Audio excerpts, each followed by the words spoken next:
Assalamualaikum warahmatullahi wabarakatuh. Bismillahirrahmanirrahim. Alhamdulillah. Wassalatu wassalamu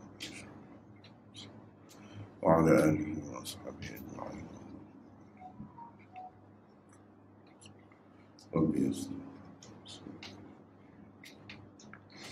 Alhamdulillah, pagi ini kita dapat bersama lagi dalam kuliah Sahih Bukhari dan kita telah sampai ke bab 71. Hari ini kita akan baca bab 71. Masih lagi nota yang ke-13. Bab ke-71 ni pada muka surat 1206. Iaitu bab taswiyatus sufuf 'inda al-iqamah wa ba'daha. Bab meluruskan saf-saf ketika diiqamah dan sesudahnya. Di bawah bab ini ada dua hadis, yaitu hadis yang ke-717. Wa bihi qala haddatsana Abu al-Walid Hisham bin Abd al-Malik qala haddatsana Syu'bah qala akhbarani Amr bin Murrah قال سمعت سالم بن أبي الجعد قال سمعت النعمان بن بشير يقول قال النبي صلى الله عليه وسلم لتسون صفوفكم أو ليخالفن الله بين وجوهكم. Imam Bukhari dengan sanadnya meriwayatkan daripada An-Nu'man bin Bashir. Beliau berkata, Nabi SAW bersabda, luruskanlah saf-saf kamu. Kalau tidak, pasti Allah akan menjadikan kamu berselisihan. Hadis yang ke-718. Wa bihi qala haddatsana Abu Ma'mar qala haddatsana Abdul Warith an Abdul Aziz bin Suhaib عن أنس بن مالك أن النبي صلى الله عليه وسلم قال أقيموا الصفوف فإني أراكم خلف ظهري. Imam Bukhari dengan sanadnya meriwayatkan daripada Anas bin Malik bahawa Nabi SAW bersabda, luruskan saf-saf, sesungguhnya aku nampak kamu dari balik belakangku. Seterusnya bab yang ke-72, yaitu bab iqbalil imam 'ala an-nas 'inda taswiyatis sufuf. Bab imam menghadap ke arah makmum ketika meluruskan saf. Wa bihi qala haddatsana Ahmad bin Abi Raja' qala haddatsana Muawiyah bin Amr qala haddatsana Zaidah bin Qudamah قال حدثنا حميد الطويل قال حدثنا أنس بن مالك قال أقيمت الصلاة فأقبل علينا رسول الله صلى الله عليه وسلم بوجهه فقال أقيموا صفوفكم وتراصوا فإني أراكم من وراء ظهري. Imam Bukhari dengan sanadnya meriwayatkan daripada Anas bin Malik katanya, pernah ketika diiqamahkan untuk salat, Rasulullah SAW menghadapkan mukanya kepada kami seraya berkata, jagalah saf-saf kamu dan berbarislah dengan betul. Sesungguhnya aku nampak kamu dari balik belakangku. Itulah hadisnya satu saja di bawah bab ke-72. Oleh kerana dua bab ni lebih kurang hadis-hadisnya, bahkan sama dengan hadis yang ke-719 juga. 719 ni sama dengan yang sebelum ni. 718 juga diriwayatkan daripada Anas. Baik, kita balik semula ke tempat mula-mula dibaca tadi, bab ke-71. Seperti biasalah, tajuk bab itu dibincangkan terlebih dahulu sebelum kita masuk kepada hadisnya. Ini bab meluruskan saf-saf ketika diiqamah dan sesudahnya. Ini sesudah diiqamah. Orang kita panggil, orang Kelantan panggil qamat. Qamat. Sedangkan asalnya iqamah.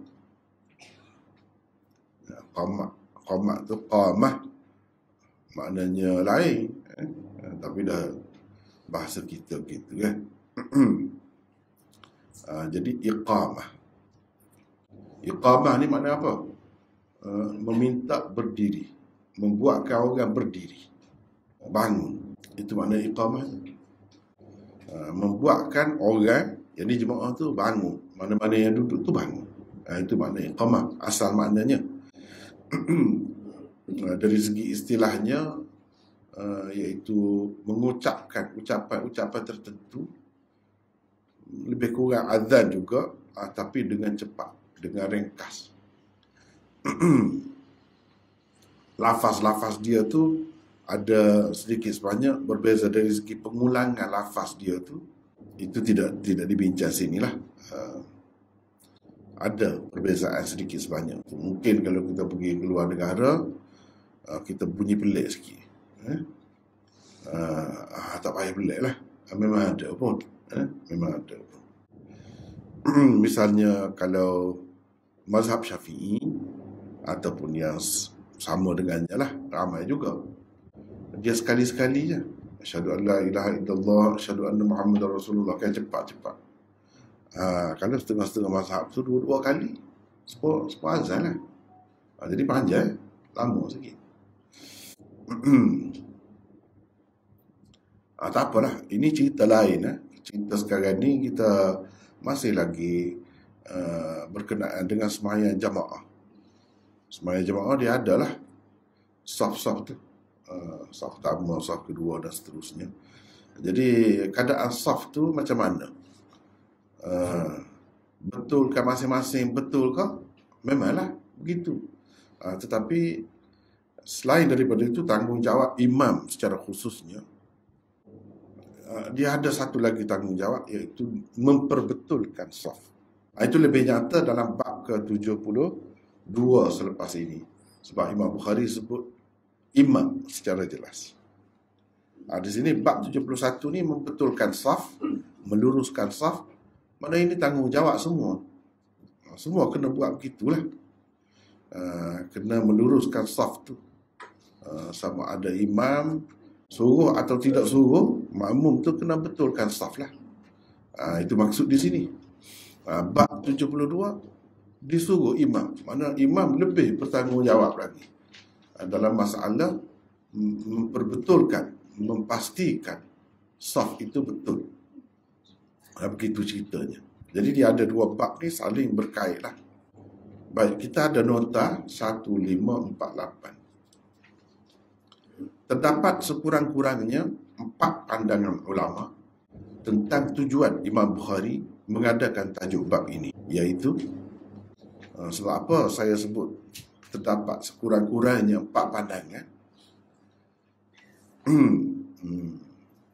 Sebab dia kitab-kitab macam ni kan, dia tidak kata begini sampai bila-bila, tak boleh berkembang dan tak boleh bertambah. Bergantung kepada masing-masing pengarang lah. Pengarang yang bijaksana, yang mensyarahkan itu, mungkin dia nampak sesuatu yang lain, sesuatu yang baru, dia tambah. Boleh tambah.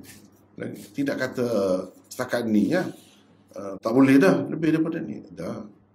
Tapi sekurang-kurangnya yang kita nampak berdasarkan apa yang telah ada di dalam syarah-syarah tu, ataupun kalau tak ada lagi, mungkin saya buat ni, saya tambah.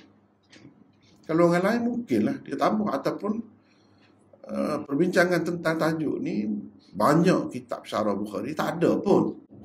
Tak ada. Hanya syarah-syarah yang agak detail memang ada lah. Memang ada. Cuma ada tu kadang-kadang dia sebut 2 saja, Kadang-kadang disebut satu saja. Itu terpulang kepada masing-masing lah. Terpulang kepada masing-masing. Baik, yang pertama, untuk menyatakan kepentingan membetulkan saf-saf sebelum memulakan salat. Arahan imam terhadap para makmumnya supaya membetulkan saf-saf boleh diberikan ketika sedang diiqamatkan untuk sesuatu salat dan juga selepasnya. Itulah masanya imam mengarahkan jamaahnya supaya membetulkan saf-saf dan menyamakannya. Setelah para makmum berada dalam keadaan betul dan sama berdirian mereka, barulah imam bertakbiratul ihram. Jika selepas diiqamatkan saf-saf masih belum betul, maka diperbetulkan dahulu berdirian mereka. Gitu ceritanya. Jadi dua perkara yang utama lah. Semasa duduk tengah qamat tu, boleh dah betul. Tidak kata sebelum iqamat mesti betul dah. Tengah-tengah tu, sampai-sampai tu boleh betul. Masing-masing betul, betulkan diri. Dan imam pun boleh betul pada masa tu. Ketika duduk iqamat tu boleh dah. Jadi kata iqamat kena diam. Ada. Tidak begitu. Anda kena jawab. Apa nama iqamat tu ke? Tidak. Tak jawab pun tak apa. Imam tegur sambil-sambil. Tapi jangan kita dengar. Tempat kita ni dilakukan begitu kan. Bila iqamat tu senyap lah. Lepas tu baru buat. Jadi Imam Bukhari tak setuju begitu. Sebab tu kalau luar negara ada berlaku begini. Tengah-tengah tu imam cakap dah. Betul-betul sah. Ni apa ni Tok Bilal tu duduk iqamat. Kalau kita kan macam kita berasa kurang adab agaknya. Mungkin tidak biasa kita tengok dibuat begitu. Lepas iqamat tu baru dia betul. Jadi maknanya yang imam cuba tengok sini tajuk ni. Sebab tu penting bincang tajuk ni. Indal iqamah, makna ketika iqamah. Tengok iqamah. Takut-takut nanti kita kata tu imam ni tak pandai kau. Orang duk tengok iqamah tak ada sudah disebut cakap. Ada. Boleh ketika iqamah lagi. Wa ba'daha, dan selepasnya. Selepasnya tu memang tak pelik lah, biasalah orang buat begitu kan. Tapi ketika iqamat tu jarang kita dengar kalau tempat kita. Di luar negara tak kira lah. Di luar negara tu ada. Memang ada. Tengah-tengah iqamat tu boleh. Imam tu kata betul kan. Bahkan imam tu boleh berjalan. Tengok saf tu. Gitu. Jadi tidak mesti kata dengan perbuatan pun boleh betul. Dia berjalan di celah-celah saf dulu. Mana boleh. Taswiyatul sufuf ni tidak semesti dengan kata-kata. Dengan perbuatan. Kalau zaman Sayyidina Umar dulu dia buat macam apa? Rotai gitu. Betul kaki. Nampak tak betul. Dia tu berjalan. Di celah-celah. Sambil-sambil bila lah kita kata. Tu bila tu iqamat. Begitu. Baik. Lepas betul tu barulah imam bertakbiratul ihram. Yang kedua, memanglah termasuk salah satu metodologi Imam Bukhari di dalam sahihnya beristidlal dengan dalil-dalil yang ini satu perkara yang penting juga. Kalau kita nak tahu kaedah lah ataupun metodologi Imam Bukhari, cara dia dalam Sahih Bukhari ni macam mana? Dia tidak pelik kalau Imam Bukhari berdalil dengan dalil umum. Dalil umum dia guna untuk makna yang tertentu. Itu tidak pelik. Dia selalu lakukan begitu. Dalil-dalil umum. Tajuk bab yang dibuatnya tetap sesuai dengan dua hadis yang dikemukakan di bawahnya. Meskipun di dalam kedua-duanya tidak ada qaid ataupun pengikat tersebut. Kerana itulah masanya imam memperbetul dan meluruskan saf-saf di belakangnya berdasarkan riwayat-riwayat yang lain. Menurut Syekhul Hadis Maulana Zakaria, tajuk bab seperti ini termasuk di bawah usul kedua. Tajuk bab Sahih Bukhari susunannya. Susunan Syekh Zakaria lah. Ini termasuk dalam usul kedua, iaitu beristidlal dengan umum untuk khusus. Cuba kita perhatikan. Ini dalam tajuk ni, meluruskan saf-saf ketika iqamah dan selepasnya. Jadi ketika itulah orang panggil qaid. Kita biasakan diri dengan istilahnya qaid. Ketika meluruskan saf-saf. Itu umum. Dalam hadis di bawah bab ni umum gitu. Nabi suruh betulkan, luruskan saf gitu. Dia tak ada sebut ketika iqamah atau selepas. Tapi Imam Bukhari ni dalam tajuk tu, kita timbul pertanyaan, dia ambil dari mana-mana? Sedangkan dalam hadis di bawah ni, dua hadis tu, Nabi suruh luruskan saja. Maknanya umum. Tak ada sebut dengan qaid ketika iqamah tu atau selepas iqamah. Tak ada sebut. Macam mana Imam Bukhari ambil begini? Itu tanda tanya. Fiqh. Itulah orang panggil fiqh dia. Fiqh Imam Bukhari itu. Jadi dengan menggunakan hadis yang umum, zahirnya kita nampak umum. Dia guna untuk yang muqayyad. Zahirnya nampak mutlak hadis itu. Dia qaidkan. Ini qaid dalam tajuk dia. Jadi dia faham daripada mana? Itu mungkin timbul pertanyaan lah. Dia faham daripada mana? Kalau kita tengok hadis, itu tak ada sebut ketika iqamah atau selepasnya. Yang disebutnya, kamu kena luruskanlah, betulkanlah saf tu. Gitu. Di mana dia ambil qaid? Dia nak ajar kita lah. Dia nak ajar kita kalau kita tengok seseorang imam mujtahid tu, dia berpendapat begini-begini. Sedangkan kita tengok hadis, zahirnya tidak begitu. Kena faham. Mungkin imam mujtahid itu, dia tengok hadis lain, saluran riwayat yang lain, juga bercerita tentang perkara yang sama di dalam hadis yang tidak dikemukakan. Kenapa dia tidak kemukakan? Sengaja. Dia nak bawa hadis itu boleh, tapi sengaja. Dia nak latih fikiran kita ni. Biar mikir. Biar mikir. Jadi dia buat begitu tu. Itulah antara kaedahnya. Mana kita kena bersangka baik. Sebab dia tu orang pandai kan. Orang pandai. Jadi tiba-tiba macam mana pandai-pandai dia ni tambah ni. Apa yang tidak ada dalam hadis. Kita kena ingat. Hadis ni banyak. Dalam setengah riwayat, saluran riwayat ada dengan qaid itu. Dalam setengah riwayat tak ada. Jadi yang tak ada tu kita pakai mengikut berdasarkan yang ada qaid itulah. Itu kaedahnya. Seperti hukum dalam Quran juga. Yang mutlak dalam Quran selalu juga ulama pakai dengan arti muqayyad.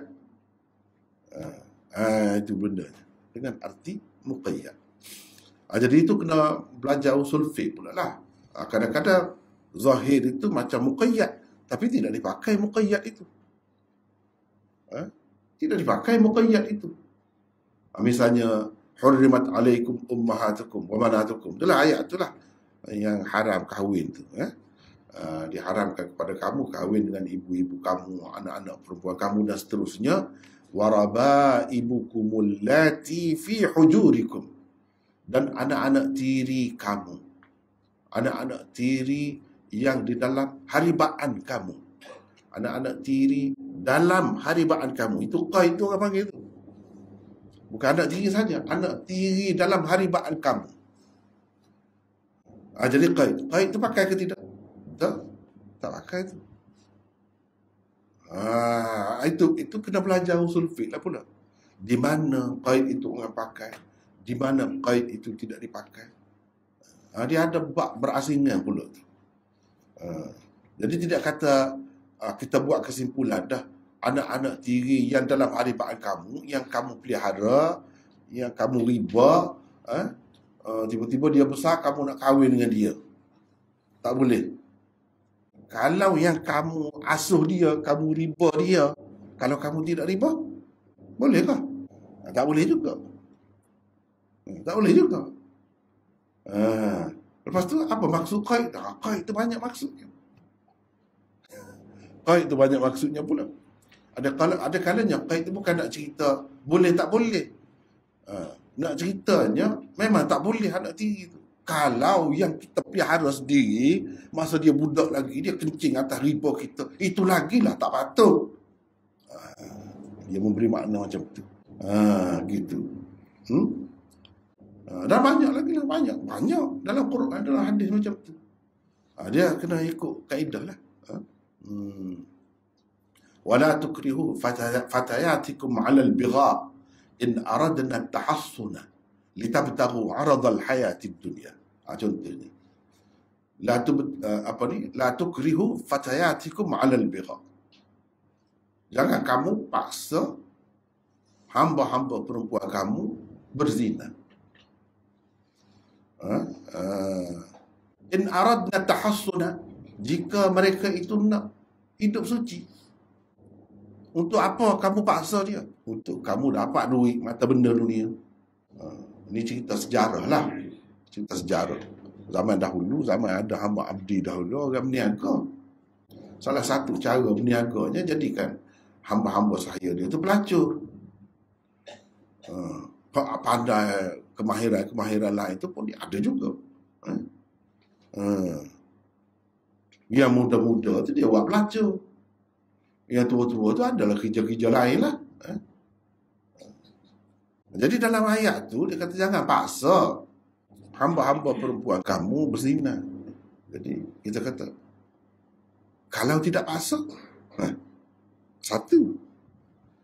Yang keduanya, dalam ayat tu disebut qaid, ada qaid itu. Jika mereka itu nak hidup suci. Kalau mereka tidak nak hidup suci, mereka setuju. Macam mana? Bolehkah? Tak boleh juga. Tak boleh juga. Kita paksa ke, tidak paksa ke, dia suka hati ke, dia tidak suka hati, tak boleh.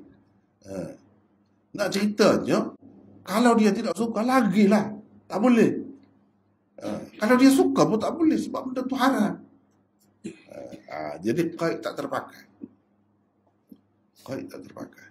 Jadi nak tahu qaid ni, di sini kena pakai, tak ada qaid pun. Tapi boleh kita tarik qaid itu. Buat mari. Boleh kita pakai. Di sini ada qaid, tak pakai. Ini kerja imam-imam mujtahid. Mereka yang faham benda-benda gini. Ulama-ulama yang hebat-hebat dia faham. Tak ada masalah pun. Tak ada masalah. Jadi, kalau nak kira dalam hadis tu tak ada. Itu kata Syekh Zakaria.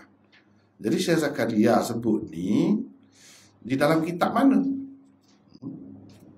Inilah yang kalau kita nak berkenalan dengan kitab. Saya sudah tunjuk dah dulu pun. Takut ada tak tengok lagi lah. Biar kenal sikit kitab tu kan. Ini kitabnya. Ni Al-Abwab wa Tarajim. Kitab ni dia bincang tentang tajuk bab sahaja. Dia tak bincang tentang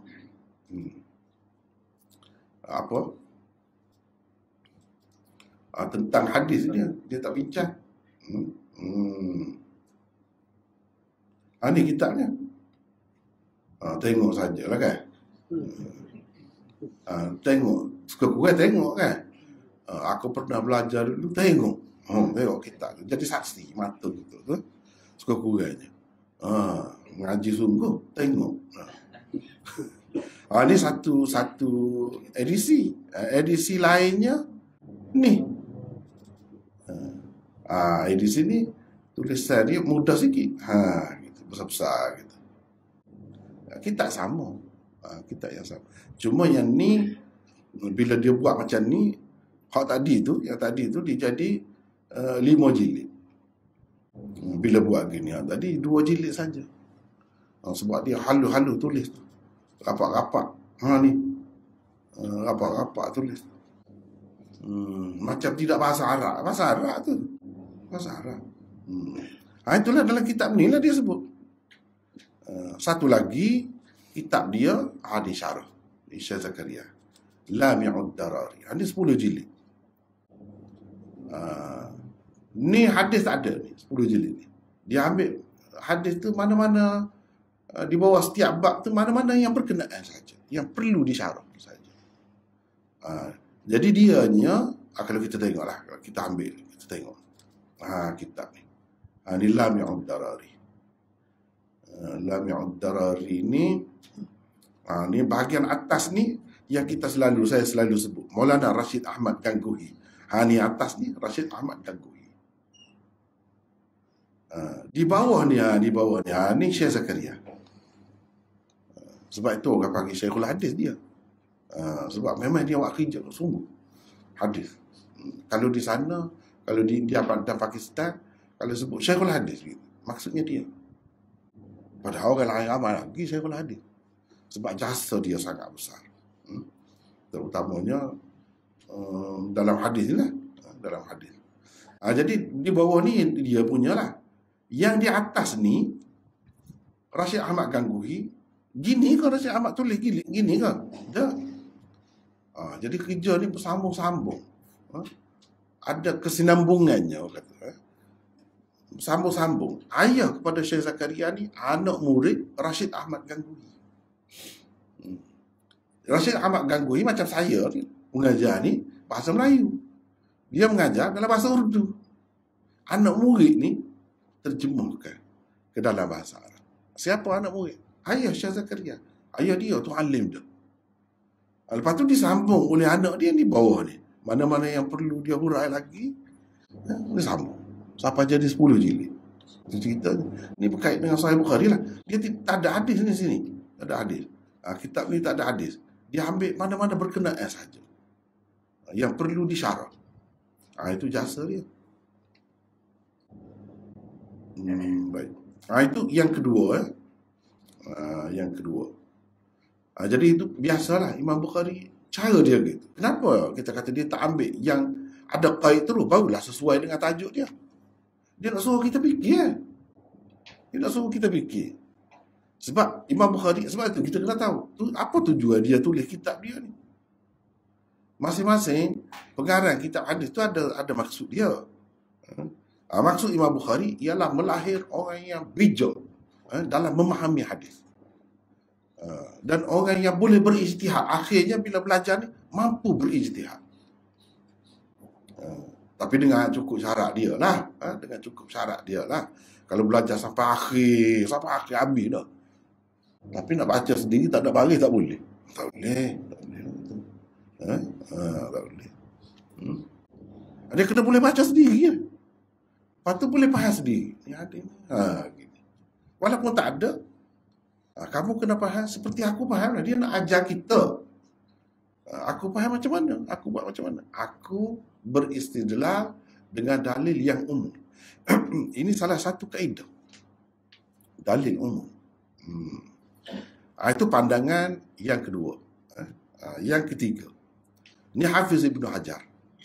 Pula meletakkan tajuk bab ini di bawah usul ke-11. Daripada tajuk-tajuk bab di dalam Sahih Bukhari. Hafiz Ibn Hajar pun dalam syarah dia tu, dia sebut. Tajuk bab Imam Bukhari ni ada usul dia. Ada beberapa. Nombor 11 ni. Maksud di bawah nombor 11. Usul nombor 11. Iaitu mengisyaratkan kepada apa yang tersebut di dalam saluran riwayat yang lain. Kadang-kadang Imam Bukhari buat tajuk tu, kalau kita tengok hadis di bawah bab tu tak ada sebut tu qaid tadi tu. Ketika iqamat, selepas iqamat, tak ada. Tapi dia letak dalam tajuk sebenarnya dia ambil daripada saluran riwayat yang lain yang bercerita tentang perkara yang sama. Dalam riwayat tu ada qaid. Itu kata Hafiz Ibn Hajar. Jadi nak ceritanya, nak ajar kitanya, seorang ulama hadis, nak jadi ulama hadis ni, bila dia tengok satu hadis yang mutlak, jangan berhenti setakat tu saja. Kena cari lagi, takut ada yang muqayyad di tempat lain. Gitu. Barulah seseorang itu akan jadi seorang mujtahid. Apabila dia ikut cara-cara begitu. Jangan tengok hadis umum, hadis mutlak, pakai yang umum, yang mutlak. Jangan begitu. Jadi itulah yang dilakukan oleh Imam Bukhari di sini. Sebab itu kalau kita tengok dalam riwayat yang lain memang ada pun. Memang ada. Baik, nanti saya tunjuk pula.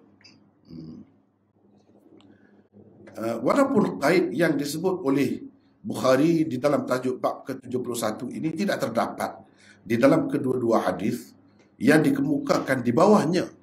Namun ia memang tersebut di dalam saluran-saluran riwayat yang lain. Sebagai contohnya hadis An-Nu'man bin Bashir juga. Ini perawi di bawah ni Imam Bukhari ambil daripada Nu'man bin Bashir. Itu pun Nu'man bin Bashir juga yang dikemukakan oleh Muslim di dalam sahihnya. Di dalamnya tersebut Nabi SAW berkata begitu, la tusawwunna sufufakum, ketika baginda berdiri dan hampir saja bertakbiratul ihram. Maknanya itu menunjukkan selepas qamat tu orang tidak takbir tu. Masih lagi Nabi duduk kata begini ni ketika hampir dia bertakbir. Tidak kata kena iqamat lain pula lah. Lepas iqamat tu boleh bercakap lagi. Terutamanya yang ada kaitan dengan salat ini. Di dalam hadis Anas di bawah tajuk bab ke-72 selepas ini pula tersebut kata beliau, uqimatis salah.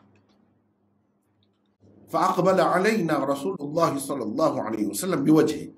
Rasulullah sallallahu alaihi wasallam menghadap ke arah kami dengan wajahnya ketika telah diiqamatkan untuk salat. Jadi Imam Bukhari faham ketika diiqamatkan untuk salat ni ketika mula-mula lah, bukan ketika selesai iqamat. Dah, dia tak faham gitu. Maknanya muazzin Tok Bilal iqamat, tu Nabi pusing. Sambil dia bercakap, dia sebut. Itu yang Imam Bukhari faham. Orang lain faham, ada juga orang faham ketika selesai, setelah selesai iqamat itu. Sebab dia guna uqimat. Ni uqimat setelah selesai di iqamat. Imam Bukhari berpendapat tidak semesti begitu. Tidak semesti telah selesai. Sebelum selesai, asalkan telah dimulakan iqamat. Tengah-tengah tu boleh dah. Dia faham gitu. Dia faham gitu. Menghadapnya Nabi SAW ke arah para jemaah di belakangnya tidaklah kerana lain, melainkan untuk memastikan saf-saf telah pun berada dalam keadaan yang betul dan lurus sebagaimana dikehendakinya. Baik, kita nak tengok. Ini saya kita nak tengok Hafiz Ibn Hajar dalam Fathul Bari. Cuba tengok. Bab taswiyatus sufuf 'inda al-iqamah wa ba'daha. ليس في حديثي الباب دلالة على تقييد التسوية بما ذكر. Dalam dua hadis di bawah bab ni tak ada sebut pun qaid itu. Tak ada sebut. Makna ketika iqamah dan selepas tak ada sebut. Lakin asyara bidzalika ila ma fi ba'd turuq ka'adati. Tetapi Imam Bukhari mengisyaratkan dengan kata begitu, dengan dia buat tambahan qaid itu, dia nak isyarat kepada setengah-setengah saluran riwayat memang ada. Misalnya dalam hadis An-Nu'man bin Bashir juga dalam Sahih Muslim, inda Muslim itu maknanya dalam Sahih Muslim lah, iaitu Nabi SAW kata begitu indama kada an yukabbir, ketika dia dekat dah nak bertakbiratul ihram. Maknanya itu menunjukkan selepas iqamat. Dia masih lagi duduk kata begitu. Dalam hadis Anas dalam bab selepas ini, jadi bab 72, uqimatis salah fa aqbala alaina, sudah diiqamat untuk sembahyang, Nabi SAW menghadap kepada kami. Dan menghadap itu bukan menghadap saja, sambil kata. Jadi ketika iqamat itu belum selesai lagi, boleh begitu. Boleh begitu. Ini Hafiz Ibn Hajar dia sebut. Tetapi macam saya sebut tadi lah, dia tidak sebut banyak. Tahu macam Fathul Bari ni kira besar dah. Dia sebut satu lah. Daripada yang kita sebut 4 tadi, 3 dah kita baca ni, yang ketiga Hafiz Ibn Hajar. Dia sebut yang 3. Kita ambil di sini yang ketiga. Yang selebihnya di lain. Begitu. Baik. Yang keempat. Ini yang saya nampak lah. Yang saya nampak. Kalau tengok dalam kitab, tak ada. Mungkin ada, kita tak bertemu. Mungkin ada, kita tak bertemu lagi. Bagi penulis, selain untuk menyatakan masa imam, memperbetulkan para makmum dalam saf-saf masing-masing, dan menyatakan kepentingannya, Imam Bukhari juga bermaksud mengkritik pendapat golongan Hanafiyah yang mengatakan imam bertakbiratul ihram ketika muazzin mengucapkan qad qamatis salah dalam iqamatnya. Kalau itulah masanya imam bertakbiratul ihram, bagaimana ia dapat memperbetulkan saf-saf selepas selesai diiqamatkan? Ketika itu iqamat belum selesai lagi, belum lagi selesai. Itu saya nampak itu. Sebab Imam Bukhari ni selalu juga dalam tajuk bab dia, bila dia ada nak kritik seseorang, dia tak sebut. Semua kita kena pandai-pandai lah. Siapa yang macam tu? Ini sungguh ni. Kalau kita pergi di negara-negara yang amal mazhab Hanafi kan, iqamah tu, iqamatus solat tu imam, Allahu Akbar.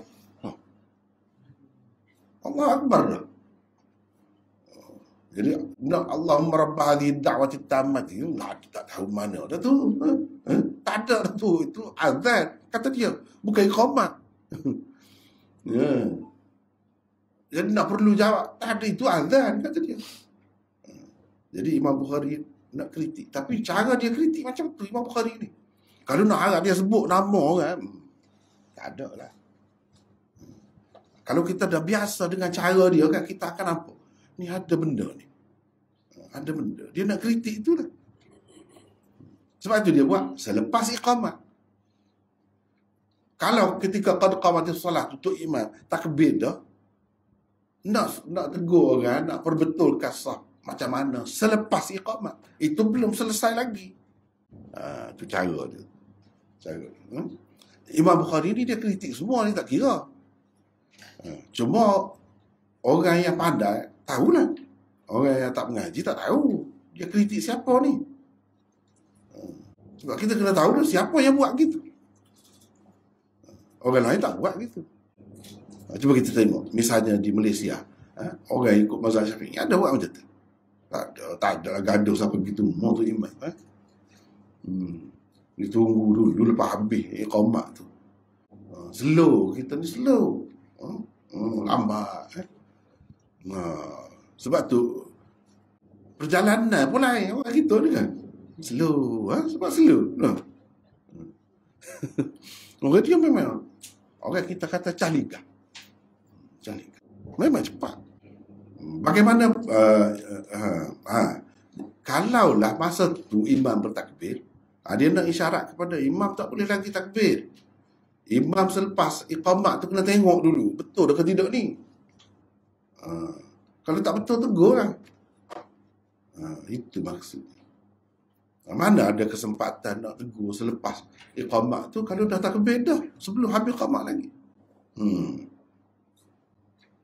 Satu persoalan timbul tentang tajuk bab ke-71 di atas.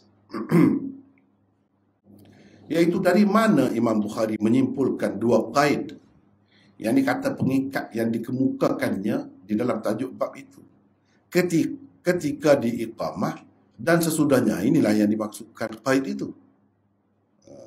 Jadi meluruskan saf itu ketika itu. Dia ambil daripada mana? Sedangkan di dalam kedua-dua hadis di bawah, yang dibawa beliau di bawah bab ini, tidak ada pun qaid itu. Itu biasalah. Qaid itu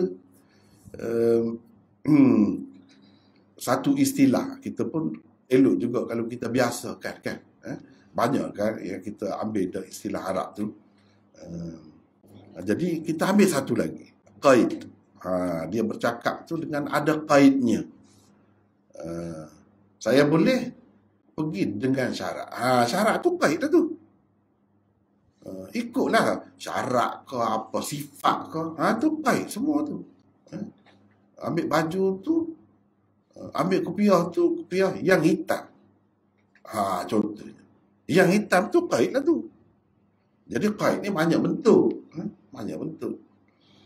Maknanya dia tidak nak yang warna lain, yang warna tu. Qaid itu. Jangan kita kata, tadi suruh ambil kopiah, saya marilah kopiah. Cakap dah kan, kopiah hitam. Apa buat mari kopiah putihnya? Ada qaid dah kan tadi. Itu qaid. Jadi qaid dia banyak bentuk. Saya akan berdiri kalau awak berdiri. Kalau awak berdiri, itu qaid lah tu. Jadi banyak bentuk qaid ini. Tidak ada qaid itu. Qaid ini kalau kita kata pengikat lah, pengikat dalam ayat tu.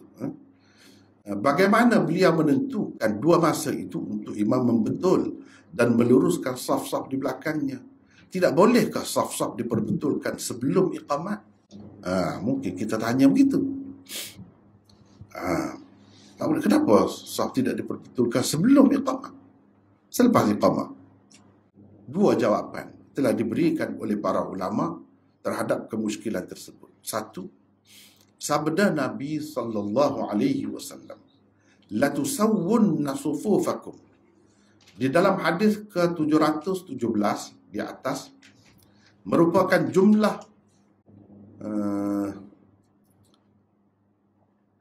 maksud jumlah tu ayat sebab kita ambil daripada bahasa Arab juga berapa jumlahnya. Jumlah tu maknanya total. Jadi ni satu item ni, dua item ni, akhir sekali berapa jumlah? Tiap-tiap satu ni, ini harga ni, jumlah. Kita ambil bahasa Arab, tapi jumlah dalam bahasa Arab ni banyak lagi makna dia. Banyak lagi. Macam terjemah itulah, terjemah tu. Kita ambil bahasa Arab, tapi dalam bahasa Arab banyak lagi makna dia terjemah. Bukan terjemahan sahaja.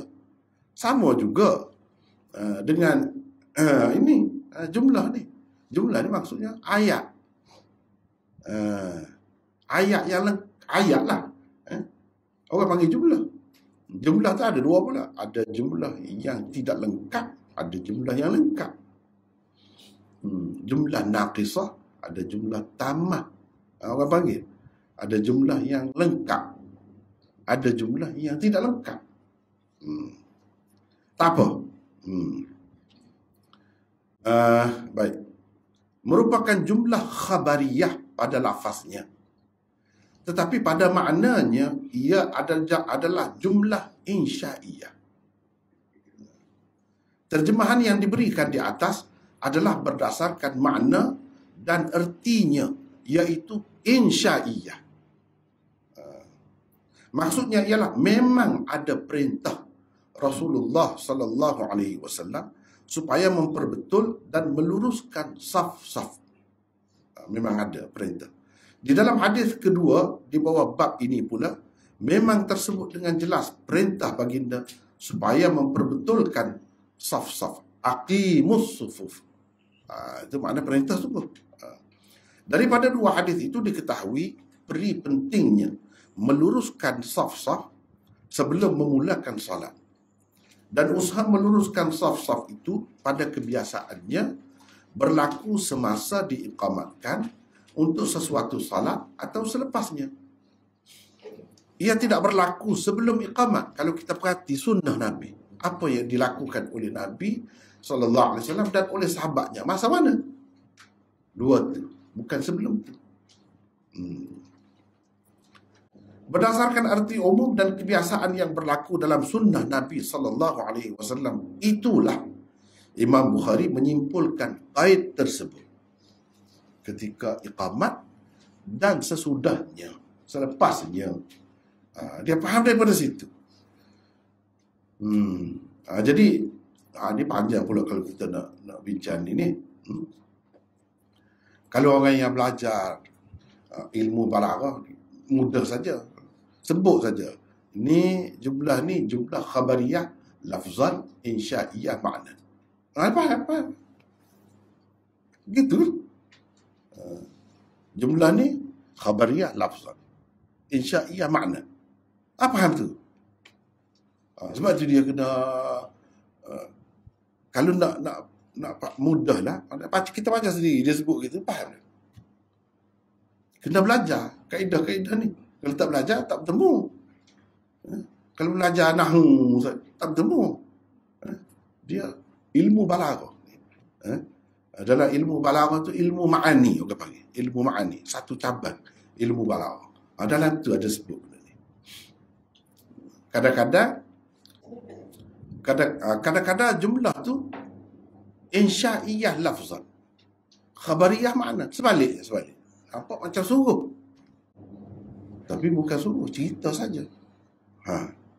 Itu bendanya. Banyak perkara aku nak faham. Sebelum nak faham Quran, nak faham hadis tu, dia kena faham yang tu dulu.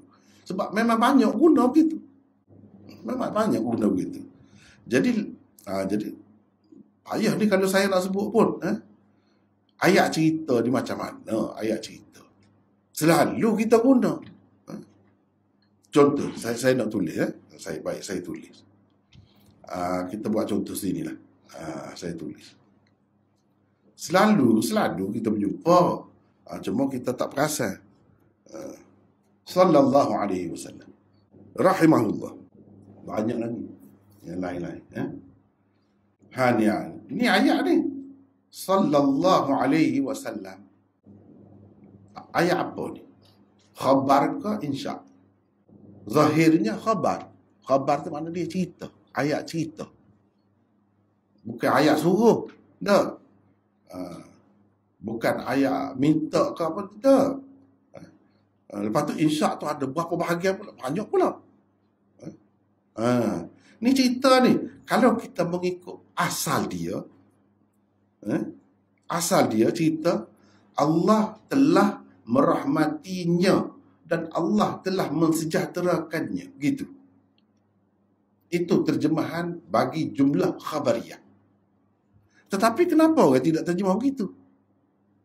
Selalunya orang terjemah, semoga Allah merahmatinya dan mensejahterakannya. Semoga tu ambil mana? Tu persoalannya.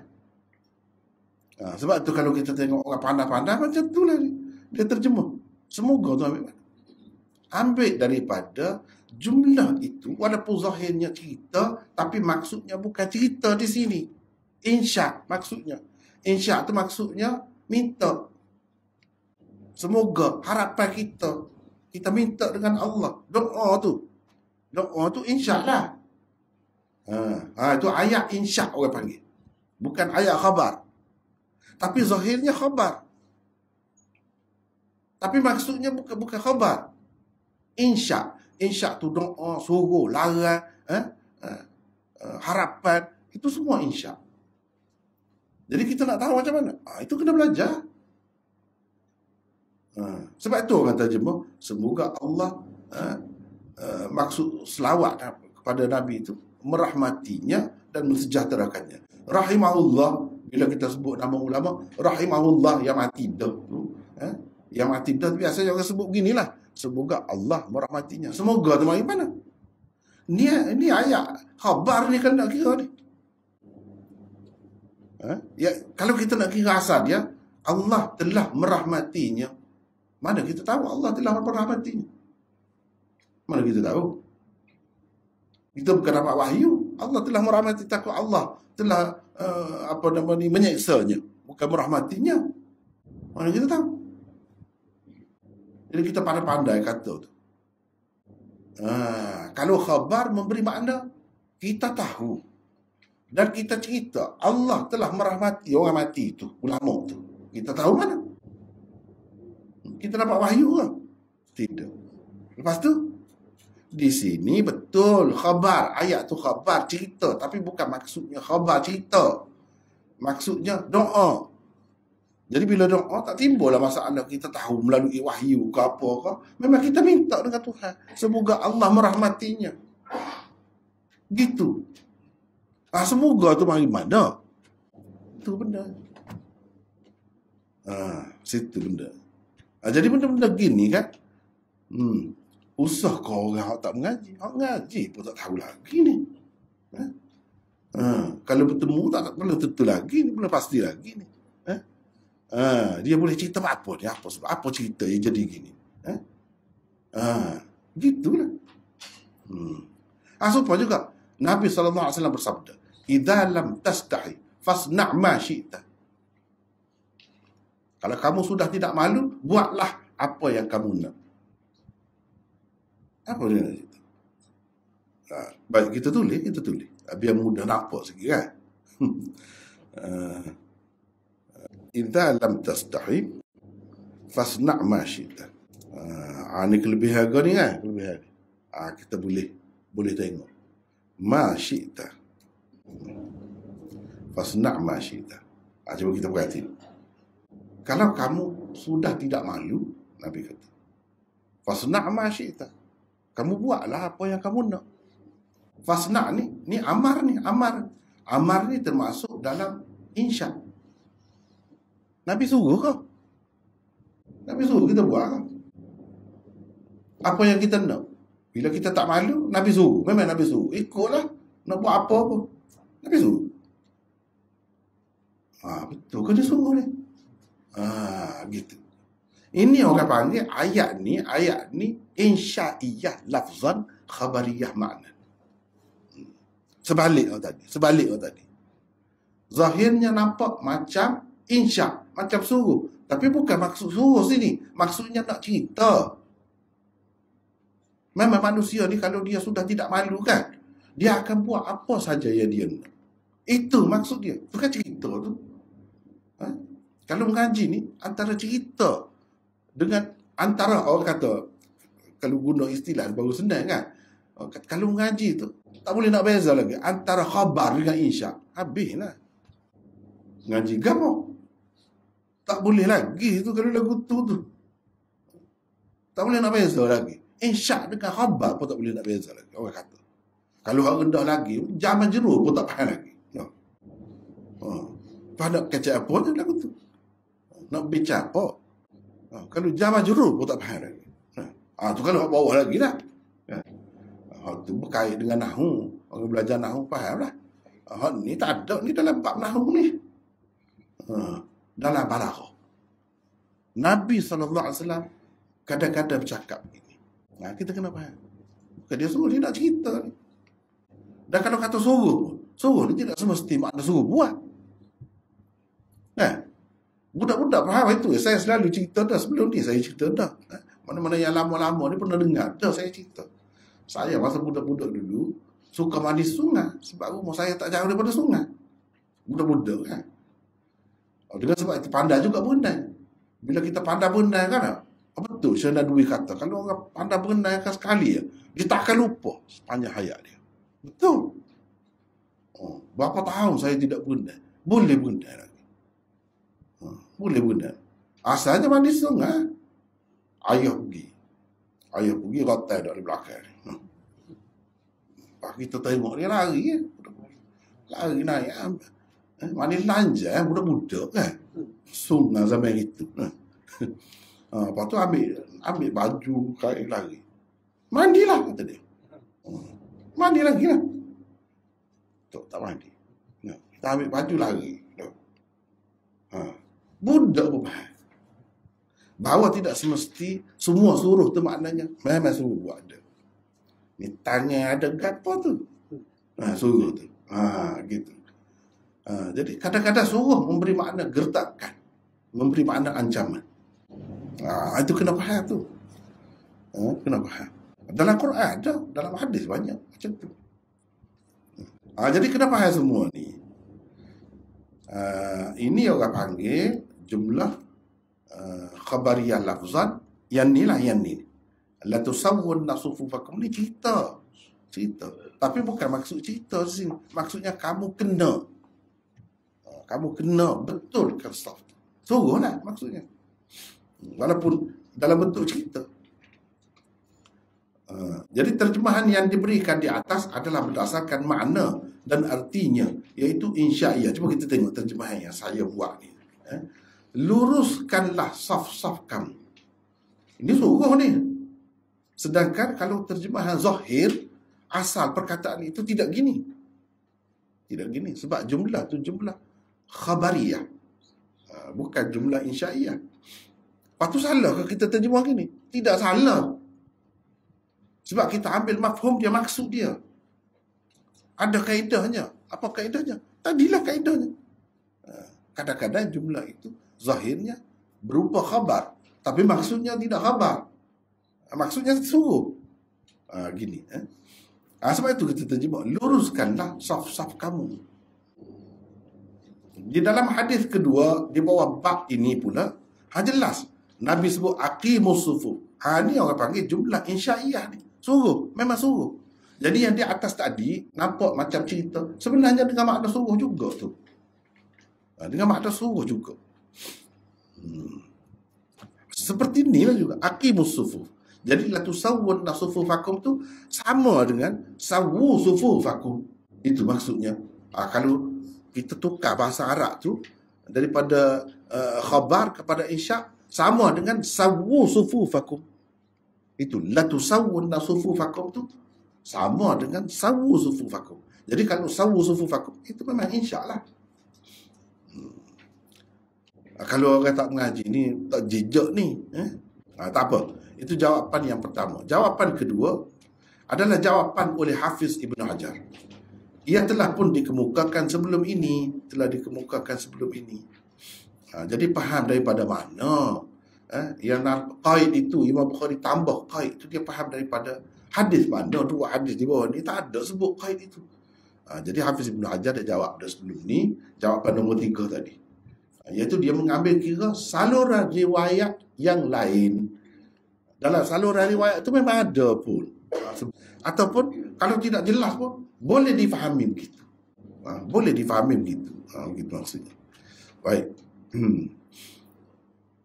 Kita pergi kepada hadis.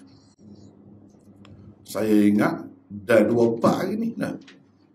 Hadis pun tak baca lagi dah. Bab pertama ni. Tak apalah. Ni la tusawwunna sufufakum. La tusawwunna sufufakum.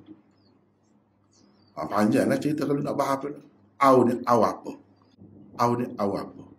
Panjang pula cerita tu. Tak apalah di sini. Kita tengok dulu dalam sanad tu. Kalau saya tak sebut apa-apa tentang perawi tu, kira-kiranya bertemu dah lah dengan perawi tu. Kalau tak bertemu lagi, baru kita bagi sedikit sebanyak biodatanya. Macam di sini. Amar bin Murrah meriwayatkan kepada ku, kata Syu'bah. Syu'bah tu kita tak sebut dah sebab banyak kali dah bertemu. Amar bin Murrah meriwayatkan kepada ku, katanya. Siapa Amar bin Murrah? 1549. Amar bin Murrah al-Juhani al-Muradi al-Jamali al-Kufi. Abu Abdullah adalah kunyahnya. Amar bin Murrah adalah salah seorang tokoh besar dalam bidang hadis. Ibnu Ma'in, Abu Hatim dan lain-lain mengatakan beliau perawi thiqah. Kata Ali Ibnu al-Madini, beliau mempunyai kira-kira 200 hadis. Menurut Abu Nuaim dan Ahmad bin Hanbal, Amar meninggal dunia pada tahun 116 Hijrah. Semua yang kita sebut ni ada makna tu. Cuma kita nak rekas biarlah. Meriwayatkan kepadaku, katanya aku mendengar Salim bin Abil Ja'ad. Ini seorang lagi. Salim bin Abil Ja'ad. Siapa Salim bin Abil Ja'ad? Tengok nota di sini. Al-Ashja'i, Al-Kufi, Al-Faqih. Nama sebenar Abil Ja'ad ialah Rafi'. Ibnu Ma'in, Abu Zur'ah dan An-Nasai mengatakan Salim seorang perawi thiqah. Jadi ni Ibnu Ma'in, Abu Zur'ah, An-Nasai ni orang panggil tokoh-tokoh ulama rijal hadis. Dia bukan ulama hadis biasa tu. Dia tokoh rijal. Dia kenal sangat tentang perawi-perawi ni. Jadi orang pakai apa yang dia katakan. Dia kata thiqah, boleh jadi bukti. Bukan sembarangan orang. Bukan semua orang layak ni. Kalau kita bawa mari, walaupun dia alim pun, dalam fiqh kita mari pendapat dia, orang tak pakai. Dia kata thiqah. Dia siapa? Dia ulama rijal ke? Kalau kita buka kitab rijal, ada ke nama dia? Tak ada. Nama-nama ni selalu bertemu. Nama-nama ni selalu bertemu. Imam Nasa'i tu. Dia bukan pengarang kitab Sunan Nasa'i itu saja. Dia tu tokoh rijal. Pendapat dia dipakai. Kalau dia kata perawi ni dhaif, kena berhati-hati lah. Kalau dia kata perawi ni thiqah, dia ada kitab pun. Kitab tentang perawi-perawi itu. Jadi bukan dia mengarang kitab hadis saja, tidak. Tentang perawi-perawi itu dia ada kitab. Jadi bila 2-3 orang dia kata seorang perawi itu thiqah, selesai. Hadis-hadisnya terdapat di dalam ke-6 kitab utama hadis yang kita panggil Sunan Sittah itulah. Beliau meninggal dunia pada tahun 100 Hijrah. 100 Hijrah. Siapa? Salim bin Abil Ja'ad ini. Berkata, aku mendengar An-Nu'man bin Bashir. An-Nu'man bin Bashir ini sahabat Nabi lah. An-Nu'man bin Bashir, sahabat kecil. Ini sahabat kecil, bukan sahabat besar. Sebab apa? Sebab ketika Nabi SAW meninggal dunia tu, dia masih lagi dikira sebagai kanak-kanak. Kecil lagi. Dia tidak balik lagi. Berkata Nabi SAW bersabda, tapi boleh pakai dah. Dalam bab hadis ni, seorang perawi itu tak kira peringkat mana pun. Tidak nanti balik, tidak syarat balik. Tidak syarat balik. Dia tidak balik asal dia faham. Dia tengok Nabi buat gini-gini. Cukup dah tu. Kalau dia di kalangan sahabat, orang panggil, sahabat kecil, tengok. Nabi tak ada cakap apa dengan dia. Nabi ambil air, komo, sembuh kan. Nabi bergurau dengan sahabat dia. Dia ingat sama mati. Itulah yang dia sebut-sebut. Nabi buat gini-gini, kenangan kepada dia. Gitu ya. Tapi sahabat dia tu. Sahabat dia tu. Cuma sahabat kecil. Berkata Nabi SAW bersabda, luruskanlah saf-saf kamu. Saya dah cerita dah tadi. Kalau tengok perkataan asal itu, tidak begini sepatutnya diterjemah. Tapi kita terjemahnya berdasarkan kita pakai jumlah tadi, khabariyah lafzat, insya'iyah makna. Selesailah. Begitu. Luruskanlah saf-saf kamu. Kalau tidak, au. Bukan dengan makna atau. Tidak di situ. Au di situ bukan makna tidak. Dengan makna kalau tidak. Kalau tidak. Allah pasti akan menjadikan kamu berselisihan. Allah pasti akan menjadikan kamu berselisihan. Ni, cuba kita tengok. La tusawwunna. Ada nun taukid. Memberi makna semua ni. Ada lam ni. Lam taukid juga. Lam qasam orang panggil. Ni lam ada juga di sini. Lam qasam.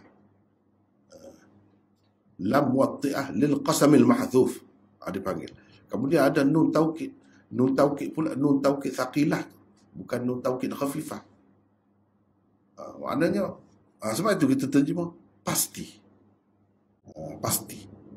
Kalau tidak, Allah pasti akan menjadikan kamu berselisihan. Berselisih apa? Yang ini pendapat dan sebagainya dalam kehidupan ini. Jadi benda tu sebagai pengukur juga tu. Sebagai pengukur, sebagai kita boleh tengoklah macam mana duduk khilaf dalam masyarakat kita. Dia semaya pun sah pun tak betul. Itu tanda dia tu. Itu pengukur dia tu, alat pengukur dia tu. Satu hal tak betul tu, renggang-renggang pula tu. Cuba tengok semaya jemaah kan. Semaya jemaah lah biasanya ramai kan. Kosong tak naik dah di bawah ni. Dia tinggal kosong. Ini sebab kejahilan. Kalau dia orang mengaji, bila dia tak kebedah pun, boleh jalan lagi. Naiklah. Penuhkan tempat kosong tu. Tapi dah tak belajar. Kosong. Itu semua tu, inilah yang Nabi cerita. Apa tu berselisih sangat pun. Balas belakang dah. Tidak dalam politik saja dah. Dalam agama pun boleh. Inilah jadi. Kita dah nampak dah tu. Baik, 1551. Perkataan wujuhikum. Au la yukhalifanna Allah. Au la yukhalifanna Allah. Ni. Baina wujuhikum. Baina wujuhikum. Wujuhikum jika dipakai dengan arti diri-diri kalian. Diri-diri kamu membawa maksud dia, yakni Allah, pasti akan menjadikan kamu saling berbalah, bermusuhan dan benci membenci. Ini hak pasti akan berlaku. Memang itu sunnatullah. Kita tak boleh kata apalah kepada Allah. Kenapa kita tak boleh bersatu? Kenapa kita? Memang kita sendiri yang menyiapkan diri kita begitu. Itu maksudnya berselisih itu. Terjemahan yang diberikan di atas adalah berdasarkan arti ini. Arti ini. Dan ia merupakan makna majazi, makna kiasan, dan termasuk di bawah kaedah min babi itlaqil juz wa iradatil kull. Ini kaedah ilmu balaghah juga. Cuma masuk dalam cabang ilmu bayan. Bukan ilmu ma'ani, ilmu bayan. Ilmu balaghah juga ni. Termasuk di bawah kaedah ni. Sebut muka, tapi maksudnya bukan muka saja. Semua sekali. Semua sekali. Dia dalam Quran, dalam hadis kadang-kadang gitu. Kadang-kadang sebut semua, bukan maksud semua. Maksudnya sebahagian saja. Kita nak tahu macam mana? Itu kena belajar. Kena belajar. Kadang-kadang sebut sebahagian, tapi maksudnya semua. Warka'u ma'ar raki'in. Rokoklah kamu bersama-sama orang yang rokok. Rokok saja. Ada kau orang rokok saja? Sujud saja ada lah. Mungkin dah kita kata ada sujud. Sujud apa dah? Sujud syukur ke misalnya? Ada lah. Tapi warka'u ma'ar raki'in. Itu Tuhan suruh tu. Suruh rokok saja. Dah. Itulah. Maksud kaedah ni sama lah. Sebut sebahagian, maksudnya semua. Semayanglah kamu bersama orang-orang yang semayang. Tapi sebut rokok. Sebab apa? Adalah tu. Kenapa sebut muka? Padahal berselisih tu, hati pun berselisih. Semua sekali lah berselisih. Kalau dah berselisih. Siapa ke perekat, bunuh membunuh lah. Siapa ke perekat, bunuh membunuh. Jadi itu tidak melibatkan muka saja, tembok di dada dia. Tikam di dada dia. Dada kena, tak kena muka. Tapi biasanya orang bala ni nampak di muka dia. Dia masak, dia paling. Tak suka. Muka je lah nampaknya. Lebih nampak. Kalau dia tunjuk kepala lutut, tak nampak. Muka baru nampak. Dia benci kau suka kau. Sebab itu disebut muka tu secara khusus. Begitu juga rokok dan sebagainya. Itu rukun penting. Daripada situlah kita faham. Rokok ni satu rukun dalam sembahyang. Tak ada rokok tu tak sah. Kecuali sembahyang-sembahyang tertentu tak kira lah tu. Kalau sembahyang yang biasanya disebut sebagai sembahyang ni, dia ada rokok. Sebab rokok tu rukun. Sebab itu disebut secara khusus. Dia tak sebut tidak penting, tak penting, tak apa kalau tak buat. Dia sebut kalau tak buat benda ni tak boleh. Tak sah sembahyang. Tak padan dengan sujud sahwi, tak padan. Tak padan. Jadi ini orang panggil min bab itlaqil juz wa iradatil kull. Jadi ada juga bab itlaqil juz wa iradatil kull. Ada juga sebut kull, sebut keseluruhan tapi maksudnya sebahagian. Ikat lembu tu, pergi ikat lembu tu. Contohnya. Lembu tu semua sekali lah. Nak ikat semua lah. Dah ikat tekak dia tu. Ikat tekak dia tu. Ikat di hidung dia saja. Itu ikat lah tu maksud. Sebut semua. Tapi bukan maksud semua. Bukan nak suruh ikat berkah habis tunggu tubuh dia tu. Tak. Tidak gitu. Bahasa kita begitu. Sebab semua, tapi tidak maksud semua. Ada kalanya gitu. Kita selalu katakan, baca Quran. Baca dah Quran. Itu sebut Quran, tapi maksudnya sebahagian. Bukan baca sebuah Quran. Baca lah satu juz tadi. Ayah tanya, baca dah kau Quran ini? Baca dah. Quran itu tidak semua 30 juz. Ya. Kalau dia maksudkan dia baca setengah juz, beberapa surah, Quran juga kan? Betul juga, itu tidak berdusta. Tidak berdusta. Itu orang panggil sebut umum tapi maksudnya sebahagian. Banyak dalam bahasa kita begitu. Makan nasi dah. Makan dah. Pada nasi dapur sepuyuk banyak. Kita makan sepuyuk semua tu kan. Tidak nasi kau lebih. Nasi juga kita makan sepinggan tadi. Itu sebut umum tapi maksudnya sebahagian. Sebanyak yang kita boleh makan lah. Takkan makan sepuyuk besar tu. Benda begitu. Banyak sangat benda-benda macam. Dalam bahasa kita pun ada. Itulah yang saya selalu sebut tu. Kalau bahasa kita dia panggil apa tu? Kaedah apa tu? Sedangkan banyak guna. Seperti bahasa Arab juga, seperti bahasa lain ada guna. Tapi termasuk di bawah kaedah apa? Kalau bahasa Arab ni sebenarnya saya dah sebut dah. Ini kaedah ni lah. Kaedah ni duduk dalam bab mana? Ilmu bayan. Duduk bawah ilmu bayan tu bab mana? Bab majaz mursal. Boleh sebut. Boleh sebut kan tu? Buka sini bertemu lah. Jika perkataan itu dipakai dengan arti zahir dan arti sebenarnya. Kalau muka sungguh lah. Muka sungguh lah. Maka ia berarti Allah pasti akan menyelisihkan muka-mukamu. Muka sungguh, maksudnya muka sungguh. Bukan muka dengan arti keseluruhan, tidak. Sebab kita tak tahu Nabi guna begitu. Tapi kalau mengikut kaedah bahasa Arab, boleh dengan makna macam ni pun boleh, dengan makna macam ni pun boleh.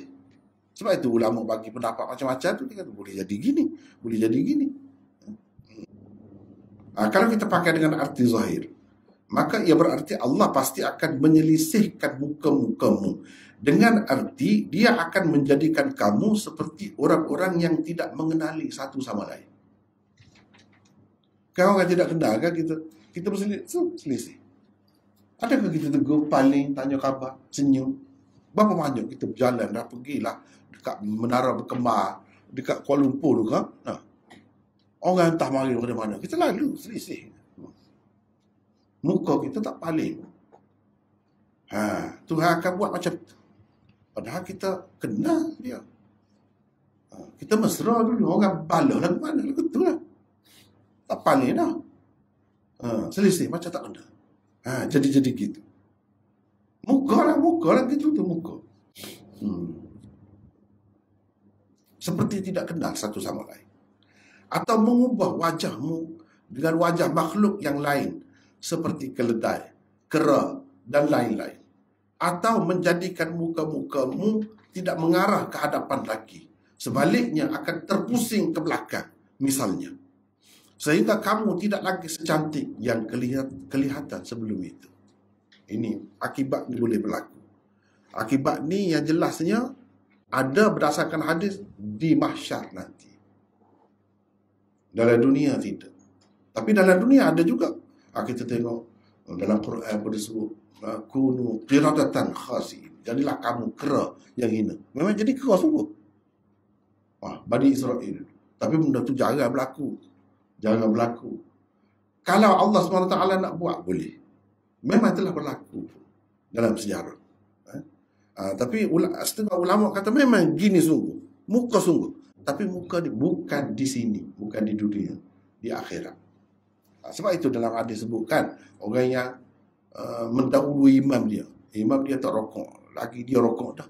Imam dia tak angkat kepala lagi daripada rokok. Dia angkat dah.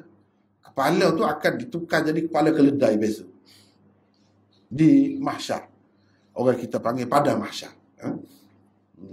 Di sana dia betul jadi gitu. Maknanya kalau tengok lagu tu keadaan, kan tahu lah. Pada masa tu tahu lah. Ni buat-buat ni. Dia ada balasan-balasan di mahsyar tu, khusus dengan mahsyar, bukan dalam neraka, bukan apa tak, selepas tu, sebelum tu. Di situ akan apa? Yang disebut ni, Nabi kata akan berselisih, akan berubah. Rupa tu di mana? Di sana. Sebagai balasannya. Sebagai balasannya. Maknanya benda ni pasti berlaku. Tidak berlaku sekarang, berlaku akan datang. Sebab hidup kita ni bukan dunia saja. Banyak alam. Alam barzakh. Kalau lepas alam barzakh, alam mahsyar pula. Banyak peringkat. Jadi yang Nabi cerita ni bukan mesti terikat dengan dunia saja. Tidak semesti apa dia cerita ni mesti berlaku dalam dunia. Kena ingat tu. Sebab kehidupan kita, perjalanan kita ni salah satu stesen saja. Kita akan bertemu dengan stesen lain pula. Mesti. Tak ada siapa pun yang terkecuali. Mesti mati. Bila mati, mesti bangkit. Tak ada siapa pun yang tidak bangkit.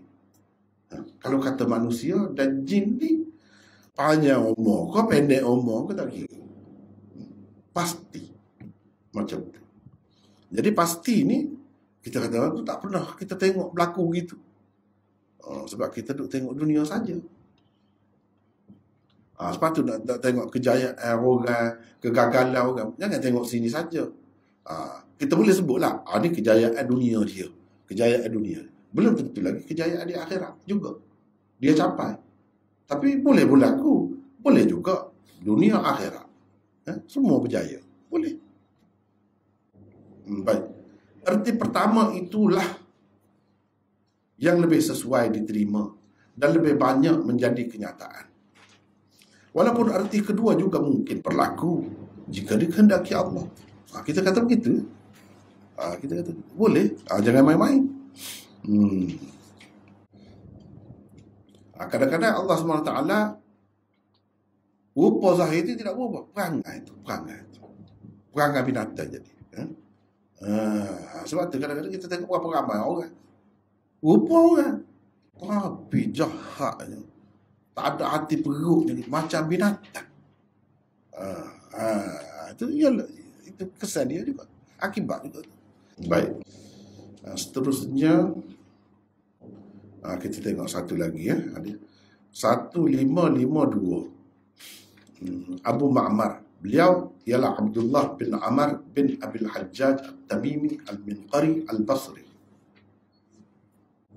Al-Hafiz. Beliau seorang perawi yang thiqah, teguh lagi bijaksana, dan terkenal juga sebagai perawi yang lumpuh kerana tidak dapat berdiri. Menurut Imam Bukhari dan lain-lain, Abu Ma'mar meninggal dunia pada tahun 224. Jadi guru dia ni itu ceritanya. Dia kata Abdul Warith meriwayatkan kepada kami daripada Abdul Aziz bin Suhaib. Siapa Abdul Warith? Abdul Warith bin Sa'id bin Dhakwan At-Tamimi Al-Ambari. Beliau adalah salah seorang tokoh yang dituduh berfahaman Qadariyah. Tetapi tuduhan itu tidak benar sama sekali. An-Nasai berkata dia seorang yang thiqah, lagi teguh. Al-Zahabi pula berkata orang-orang Islam telah berijma' dalam berhujjah dengannya. Kata Ibnu Sa'ad, Abdul Warith meninggal dunia pada tahun 180 Hijrah. Jadi antara perawi ini ada juga orang-orang yang dituduh macam-macam. Jadi berfahaman Qadariyah ni fahaman kira-kira yang menyeleweng lah. Ini menunjukkan imam-imam hadis termasuk Imam Bukhari, dia tidak pakai apa yang orang cakap. Dia tidak kata dia orang tuduh, terima. Dia semak dulu. Begitu sepatutnya kita. Itulah yang kita belajar dalam hadis ni begitu. Tak boleh nak tuduh orang tak satu kali. Tak satu pasal. Tuduhan itu masing-masing lah. Zaman masing-masing lah. Kalau zaman tu dituduh Qadariyah. Orang nak suruh, orang tak pakai dia lah. Jadi bila tuduh Qadariyah ni satu cabang Mu'tazilah lah. Ada Mu'tazilah, orang Sunni tak boleh pakai. Tawar lah terhadap dia. Cara nak tawar, kita kata nak orang Kelantan kata nak tawar. Biar jadi tak masih. Tuduh dia. Kata macam-macam. Lepas tu punca dia panggil mana? Syaitan. Nafsu. Tu ya. Syaitan sukalah. Dia orang tak belajar dengan dia. Tak belajar dengan dia. Padahal tidak gitu pun. Ni bukti bahawa imam-imam hadis ni orang yang waras. Dia tidak mudah nak terima apa-apa orang kata. Tidak. Jadi kita pakai orang-orang yang waras ni lah. Kita pakai. Jangan kira yang tak waras tu tuduh tu. Bila-bila masa pun ada. Bila-bila masa pun ada. Syekh Ahmad Ali Lahori, seorang dipanggil Syekhut Tafsir di Pakistan. Dia ada kitab tafsir dia. Dengan saya pun ada. Saya tahu di bekas Menteri Besar kita, Tuan Guru Ni Abdul Aziz, belajar dengan dia tafsir. Dia tu dituduh Wahabi. Ramai juga orang tak belajar dengan dia. Rugi masyarakat. Kerana itu. Kerana itu ya. Bukan ada apa. Yang sebetulnya tidak pun. Siapa yang rugi? Masyarakat rugi. Orang ramai rugi. Padahal dia tu Syekhut Tafsir. Hebat. Setelah dia mati, makin lama makin tersedar ilmu dia. Orang nampak, oh ini luar biasa. Tak pernah orang terfikir dibuat macam tu. Kerja dia. Tapi dia pun dituduh. Tak pelik. Tuduh Wahabi ni lama dah cerita tu. Dulu lagi daripada tempat kita. Ada. Tunggu dia. Dia sebut dengan saya. Dia kata kalau nak mengajar tafsir, dia mengajar kan. Saya selalu buka kitab tafsir dia. Syekh Ahmad Ali Lahori. Sebab dia memang Syekhut Tafsir. Itu dia sebut sendiri dengan saya. Saya mesti baca tafsir dia. Sebelum saya mengajar. Dia tuduh juga. Macam-macam tuduhan. Sampai masing-masing. Cuba kita tengok. Imam Abu Hanifah. Kita bicara kan sebelum pada ni. Dia tuduh Murji'ah. Murji'ah tu siapa? Sesat tu. Tapi kena tengok lah, biarlah adil. Tengok dengan saksama, dengan tenang, tengok. Ya ke? Tokoh sebesar itu.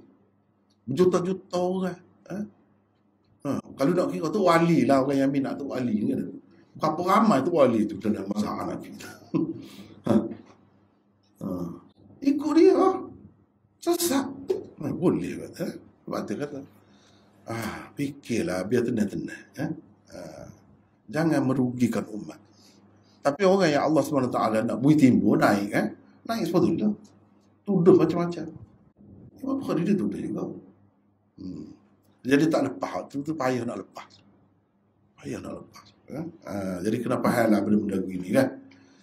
Saya pun kena. Orang panggil Dr. Ruzaimi, Rora pun kena. Rora panggil dia kan. Kena. Tak ada pelik. Tak ada pelik. Maknanya serupa dengan ulama-ulama dulu, tak ada pelik.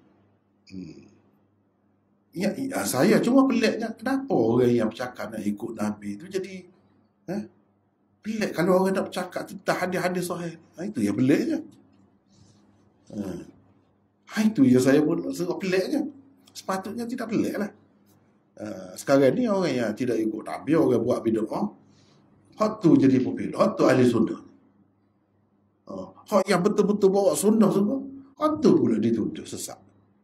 Bahaya tu. Lama-lama bahaya tu. Rugi satu perkara. Bahaya juga. Sebab apa? Apa yang kita nak bawa sebenarnya? Nak bawa hak Nabi.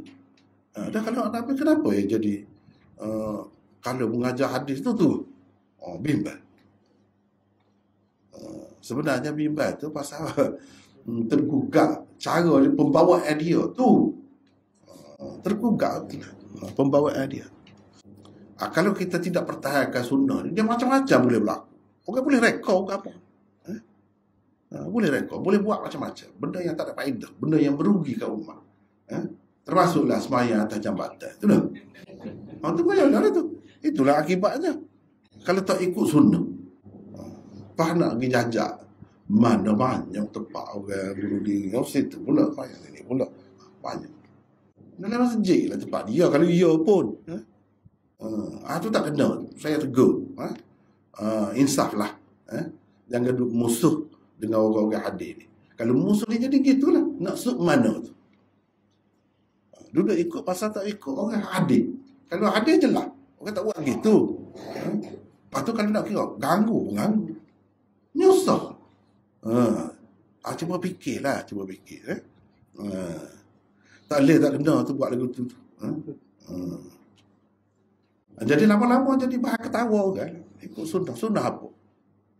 Di mana sunnah? Sunnah. Nabi pernah buat gitu. Sekali. Nabi pernah buat. Tak pernah. Sahabat?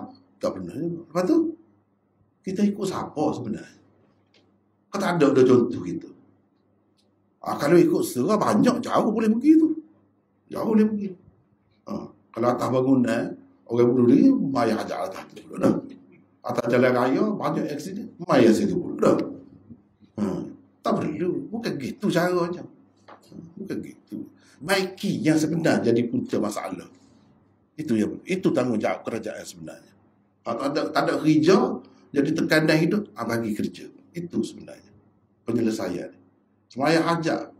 Dan hari betul ada apa ni? Semaya hajat sama. Semaya hajat.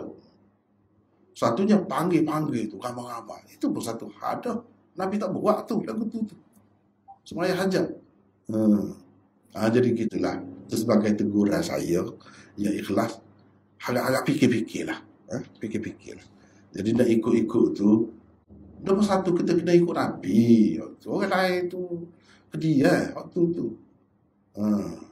Dia. Itulah akibat tak mahu ikut sunnah. Bermusuh dengan tak suka kepada orang-orang sunnah, itulah akibatnya. Tak tahu ke mana ujungnya. Sampai ke mana boleh jadi. Bahaya tu. Bahaya. Baik.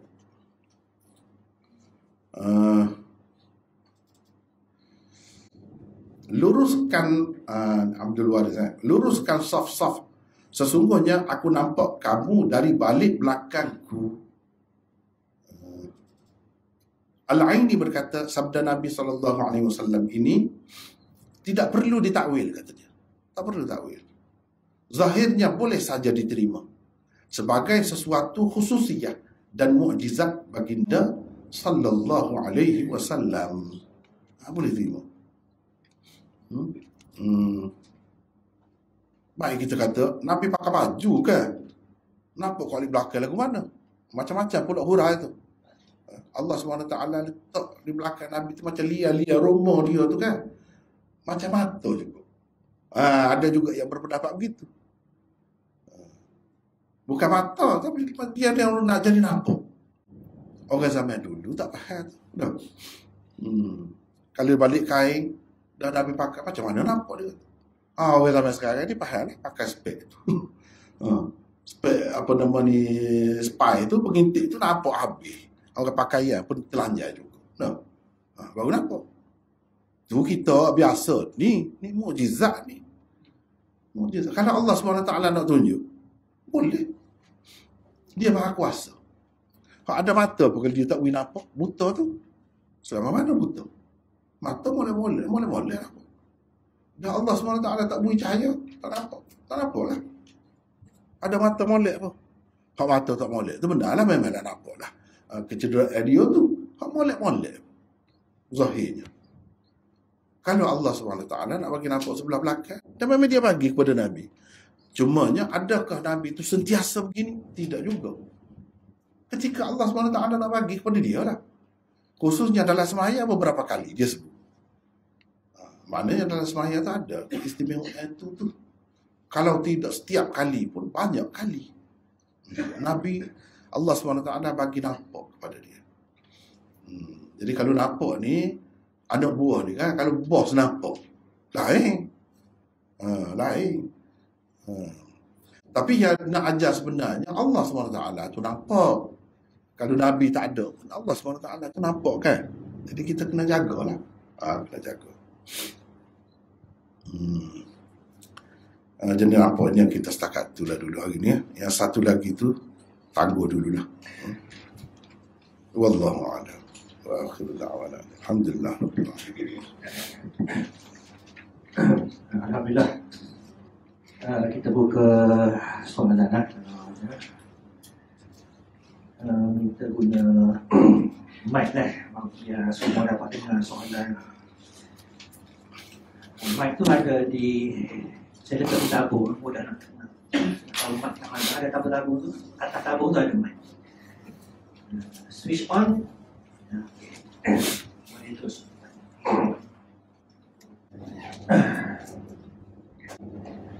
Dengan saya ada satu soalan daripada Kancang ni yang ikuti online. Kalau tak ada saya baca soalan ini dulu lah. Soalannya, jika saya solat jadi makmum, saya solat ikut cara mazhab Malik, iaitu tak baca basmalah sebelum Fatihah. Tapi bila saya jadi imam, saya ikut mazhab Syafi'i, baca basmalah kuat untuk 2 rakaat pertama. Tapi 2 rakaat akhir saya baca ikut mazhab Malik semula. Baca bismillah. Boleh ke macam ni? Kita tolong tanya Ya. Ada beberapa pendapat, tapi kita ambil ia mudah, ia tidak menimbulkan masalah. Dia kaedahnya atas imam. Imam tu faham sah ke tidak bagi dia. Kalau bagi dia sah, sah. Tak kira makmum dia bagi dia tak sah kalau tak baca itu. Kira imam, selesai masalah. Itu jalan mudah. Jadi sah tidak sah sembahyang ni dia bergantung pada imam. Kalau imam tu bagi dia macam tu sah, makmum pun sah. Walaupun kalau kira makmum tu kalau dia buat sendiri, tak baca bismillah tu tak sah. Tapi oleh kerana dia mengikut imam yang kepercayaan dia, pegangan dia sah, sah. Baru mudah. Kalau tidak, susah panjang. Maknanya, adakah perlu kita tanya ke tu imam tu, dia pakai mazhab macam mana? Tak perlu susah pagi tu, tak perlu. Kita tahu dah pun, dia ni memang mazhab Malik. Tak kisah. Pernahkah sesiapa tanya?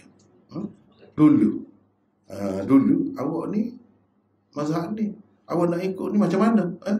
Tak timbul, tak pernah timbul masalah tu. Daripada zaman sahabat Nabi sampai kemudian tak pernah timbul. Tapi adalah ketika-ketika tertentu tu, masa-masa terpencil yang tidak lama ataupun setempat, bersifat setempat, mungkin adalah. Tapi secara umum tidak. Sebagai panduan yang mudah bagi saya, ikut cara tadi. Kalau ada orang kata macam lain, memang ada pun pendapat tu, tak usah pakai yang tu lah. Baru mudah, selesai masalah. Pakai pendapat yang mengatakan atas imam. Kalau imam tu ikutlah dia mazhab apa, bagi dia sah. Takkan dia akan buat tak sah untuk dia sendiri. Takkan dia akan buat gitu. Dia sembahyang tak sah kan? Imam apa ni, kalau kita kata orang mazhab Malik, dia tak sah lah sembahyang. Dia tak baca bismillah pun dia tahu dia sah. Dah bagi dia sah, makmum ni pun sah. Walaupun kalau makmum tu secara sendiri, kalau dia ikut Syafi'i, memang tak sah kalau tak baca bismillah. Jangan pakai mengikut dia. Dan kita ikut imam kan, ikutlah. Nabi suruh ikut imam ni, dia tak kata imam macam mana, ikut. Dan tak ada pula kita kata kalau kita fahamlah, mungkinlah ada yang tak selesa lah. Sebab itulah nak jadi imam ni boleh kena pandai. Tempat ni kena melera lah makmum ni, kena meraih lah makmum ni, tempat ni. Tak apa kalau kita tidak meraih. Kalau pandai, semua pandai. Misalnya sampai semaya dia bergaru pula dah, jelas pohon dia tu batal lah semaya. Tapi mazhab Hanafi tak batal. Kalau kata kalau dia garu, dan kita faham, kita ngaji, ikut terus. Tapi kalau orang mengaji sikit boleh jadi dia buat, itu bagi aku batal tu. Garu lah, garu kemaluan dia tu. Jadi macam mana? Penyelesaiannya nak ikut tu imam. Kalau dibagi dia tidak patah, tak patah. Cumanya kita kata nak jadi imam ni kena pandai-pandai lah. Jagalah benda tu. Kita tahu dari belakang kita ni macam-macam. Itulah yang terbaik. Imam yang macam itulah yang perlu dipilih, yang faham. Faham keadaan tu. Tidak kira dia saja. Begitu. Allah. Ada soalan lain? Silakan. Ada mana? Swiss one. Minta nak ulang hadis kita dalam tastahi tu. Sebab Maulana sebut lain tu dia rasa inna sahu tu. Boleh kita buat ejaannya. Betul dah? Dalam tastahi. Apa tak betul? Mana tak betul? Nampak tak betul? Tak, saya keliru. Dia gini. Asal dia tastahi ada ya. Sebab ada lam tu buatlah ya. Gitu. Lam kan tu sebelum dia. Lam tu ambil jazim kan? Dia menjazamkan fi'il mudhari' selepasnya. Alamat jazamnya ialah buang haraf illat. Itu sebabnya. Buang ya tu haraf illat. Dalam keadaan jazam, dia kena buang haraf illat. Itu kaedahnya. Baik juga tanya, kalau tidak kita tak sebut. Itu kaedahnya. Betul dah? Ya, ada lagi? Baik, silakan, ada lagi?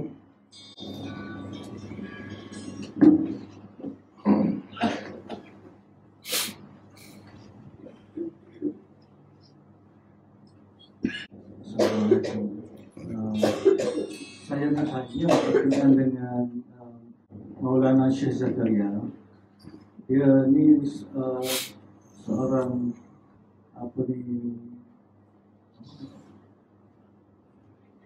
muhaddis, pakar hadis. Saya nak tanya dia, beliau juga adalah pengarang kitab Fadilat Amal. Jadi dalam Fadilat Amal tu dikatakan hadis-hadis ada yang bercampur dengan yang tidak sahih. Jadi saya nak tanya Maulana macam mana jadi macam tu. Begini ya. Pengarang-pengarang ni dia tak sama. Macam Imam Bukhari, dia mengarang kitab sahih sama ke dengan kitab dia yang lain? Tak sama. Syarat dia tu, iltizam dia tu tidak sama. Kalau Imam Bukhari buat setiap karangan dia macam ni, penat dia. Penat dia. Mana dia tidak sama. Dalam Sahih Bukhari ni kan memang kemah lah banyak. Tapi dalam kitab-kitab lain, ada kesekemas ini. Tak ada yang dhaif, tak ada yang maudhu'. Ada. Kitab At-Tarikhul Kabir misalnya. Kitab Al-Adabul Mufrad misalnya. Itu tidak Sahih Bukhari. Dia banyak peringkat. Dia tak setara dengan Sahih Bukhari. Walaupun pengarang yang sama. Begitu juga dengan Syekh Zakaria. Kalau kitab tu, dia jenis kitab tu. Jenis kitab macam mana? Kalau kitab Fadail ni memang dia banyak. Memang. Hadis-hadis yang dhaif pun para ulama memang banyak pertolongan tu lah dalam masalah tu. Kecuali yang teruk sangat. Yang teruk sangat memang itu tak boleh lah. Cuma betul lah Syekh Zakaria tu dalam tu dia bawa cerita-cerita orang sufi, cerita-cerita pengalaman itu, pengalaman ini. Itulah yang banyak ditegur tu. Jadi pengarang ni, kalau kita tengok Syekh Zakaria dalam syarah Muwatta' Imam Malik, Aujazul Masalik, tidak macam tu rupa dia. Memang ilmiah. Di dalam Lami'ud Darari misalnya, tak ada macam tu. Jadi tu ada di situ. Jadi kita kena beringat.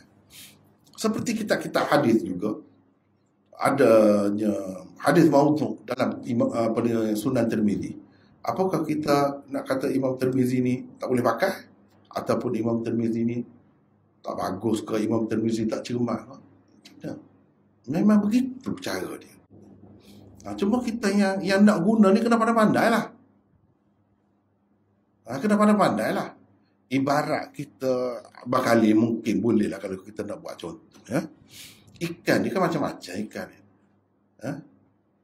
Ikan terbuk tu sedap juga kan yang bulan puasa tu. Ikan bakar. Tapi tulang banyak. Dan nak makan juga. Pandai-pandai lah. Gitu. Ada ikan tak payah. Ikan sardin tu tulang. Betul lah. Tak.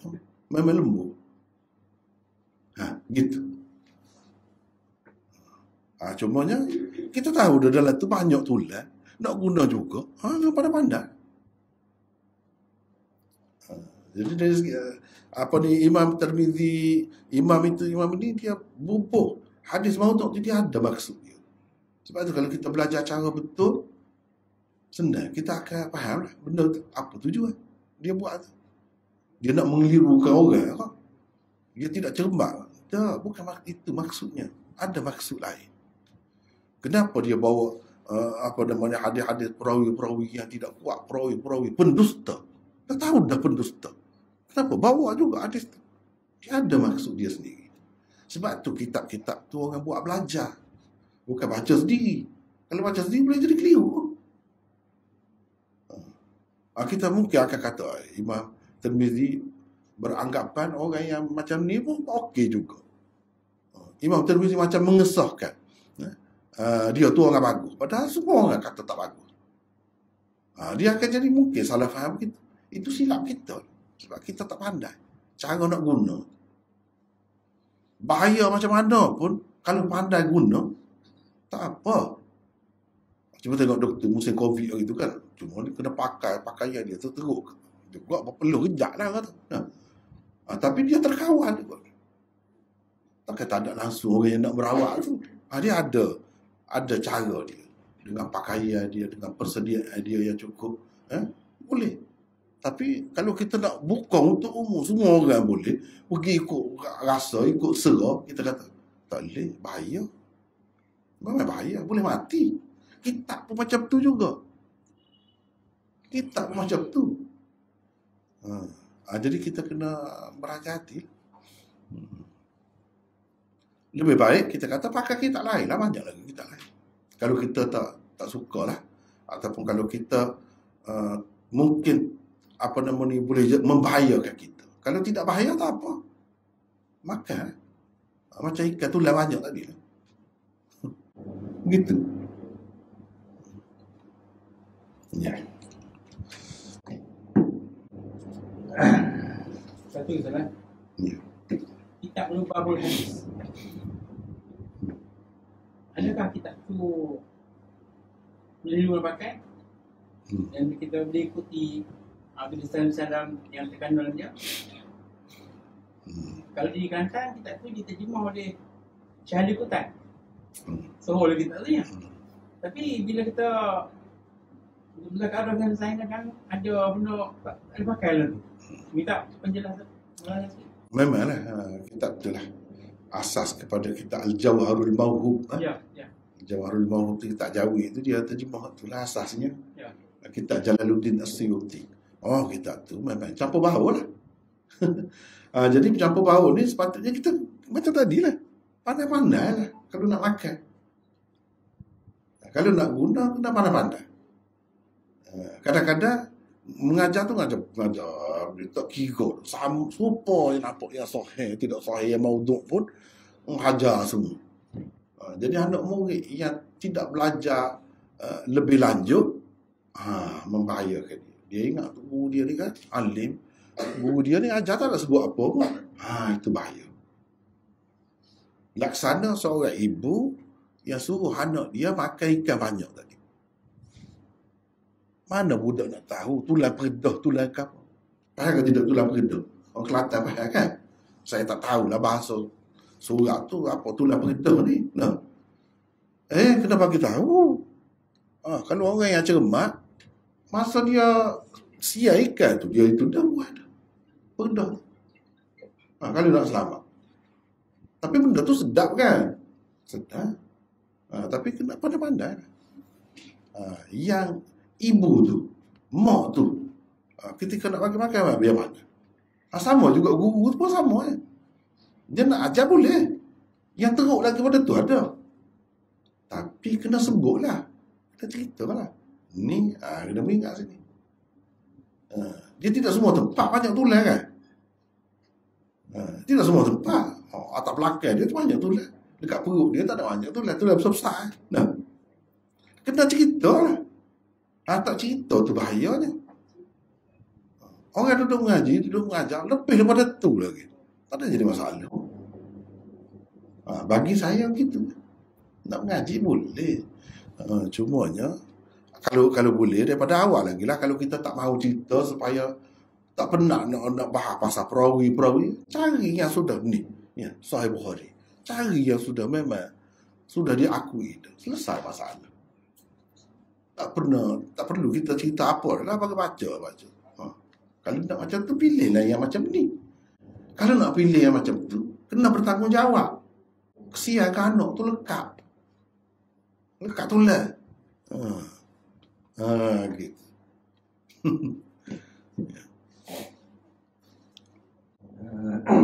Maulana ada dua soalan. Kita ambil masa sikit.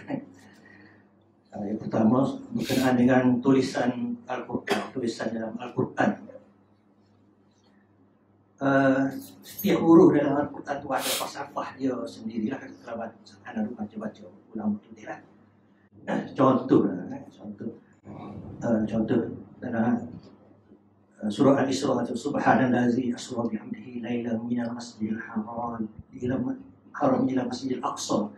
Eja Masjidil Aqsa tu dia eja dengan huruf alif, bukan eja dengan huruf alif maksud. Jadi ada falsafah dia lah. Alif tu, alif tegak tu, alif lainah. Dia tegak tu bermaksud Masjidil Aqsa ni dia tidak akan jatuh. Akhirnya dia akan tegak kembali bila turunnya Nabi Isa. Ataupun ayat lain, baqiyatullahi khairul lakum. Huruf ta tu, baqiyatu tu dia guna dalam tulisan Al-Quran, dia guna ta maftuhah, tidak ta marbuthah. Jadi ulama kata tu kerana kurniaan Allah tu luas, sebab tu guna ta marbuthah, ta maftuhah. Mari dari kepala anan, siapa yang menulis ni Al-Quran ni? Guna perkataan tu, huruf tu. Kalau manusia biasa ada rasa terlalu hebat lah. Ke zaman Zaid bin Sabit memang tulis lagu tu dah. Atau Rasulullah sendiri je tulis guna huruf ta marbutah atau alif menegak atau alif surah. Siapa sebenarnya yang menulis? Soalan pertama. Ya. Saya rasa kita dah bincang dah ni suatu ketika dahulu. Lama dah. Bincang tentang masalah ni lah, bincang. Dan perbincangan ni kalau nak bincang memang panjang. Hari ni tak ada dah. Hari ni tak ada dah. Oleh kerana dalam rakaman pun sudah ada dah. Dalam nota dulu pun sudah ada dah. Tengok situlah. Bagi saya, cuma rekah kalau nak cerita, bagi saya, Nabi sendiri tulis begitu. Atau dia suruh tulis gitu. Baru kita kata, kenapa ya jaga sangat? Kalau orang lain tulis, boleh saja tulis macam lain pun. Dah baca serupa juga. Salah tu, apa tulis dengan waw je? Sa' lam alif lah. Sa' lam waw gitu. Kita katakan banyak lah yang seumpama tu kan. Kenapa yang nak jaga sangat tu sampai ada satu mata pelajaran khusus di setengah-setengah tempat. Kena jaga tu. Kalau kita kata Nabi SAW memang ajar begitu dah, suruh begitu dah, tak ada pelik lah kalau orang begitu sekali jaga, begitu sekali meraih, tu tak pelik lah. Tapi kalau orang lain buat, kenapa sampai begitu nak jaga ni? Dalam keadaan kalau tulis macam lain pun boleh juga. Apa masalahnya? Dia akan timbul gitulah. Cumanya kebanyakan orang dia kata sama Nabi ni tidak tulis lagi. Bagi saya tak terima tu. Zaman Nabi tulis dah Quran ada dah. ada dah bagi. Barulah selesai. Kalau tidak, ni kata bagi gini, kata bagi gini. Susah. Bagi dia ada dah. Dan kalau kita belajar bahasa Arab, sejarah bahasa Arab ni, memang bagi itu dikenali dah pada masa itu. Bukan tidak dikenali lagi. Bukan kalau fathah apa. Tak faham. Dhammah apa. Semua faham dah. Ahli-ahli bahasa faham dah. Kenapa tak boleh guna benda tu? Banyaklah perkara lah. Jadi bagi saya, memang begitu sejak awal lagi. Barulah kita nampak hikmah dia tu. Kalau kita tukar, kemudian hari orang tak nampak dah. Hikmah dia, apa rahsia di sebalik tu. Ni kalau kekalkan dengan asal tu, orang tak bertemu hari ni, besok orang akan bertemu. Dan yang tulis hikmah ini, itu orang kemudian tu. Orang kemudian tu, baru dia boleh kata begitu. Setelah dia tengok gitu, ada begitu. Kalau sudah berubah, macam mana? Apalagi kalau tulis Rumi misalnya. Lagi lah. Lagi lah. Sebab tu tak boleh. Dia kena jaga yang tu. Walaupun saya tahu ada khilaf pun dalam masalah tu. Ada khilaf. Tapi yang lebih baiknya kita jagalah. Kenapa yang kita perlu jaga sangat? Kalau kita percaya itu daripada Nabi SAW, kita nak jagalah. Seperti kita nak jaga benda-benda lain. Kalau kita tidak percaya itu sebagai hak Nabi, kenapa yang nak jaga sangat tu? Kenapa? Sebabnya kalau mengikut pendapat kebanyakan orang lah, ni baris ni masa ni, titik ni masa ni, mana kemudian lama tu selepas Nabi tu.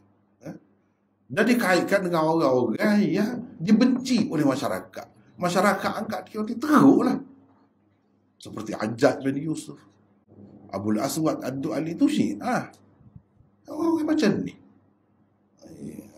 Dia memberi kesan yang buruk sebenarnya. Kesan yang buruk, jangka panjang. Orang boleh guna itu sebagai senjata untuk tikam kita balik. Sebab itu saya kata, yang lebih selamatnya dalam hadis sebut dah. Dalam hadis sebut dah.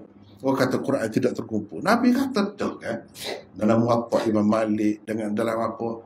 Nabi larang ayu safara bil Quran. Dibawa Quran itu bawa musafir. Quran mana? Kok Nabi larang? Dibawa musafir. Quran mana? Quran dalam dada. Apa masalah? Nak korek lagu mana dah kena bunuh. Quran macam mana? Mana Quran bertulis dah ada lah, sebab tu ada hadis kata begitu tu. Tiba-tiba kata tak ada Quran. Itu masalah. Kalau tak ada Quran, panjang-panjang cerita lah. Jadi saya rasa masuk tak sesuai.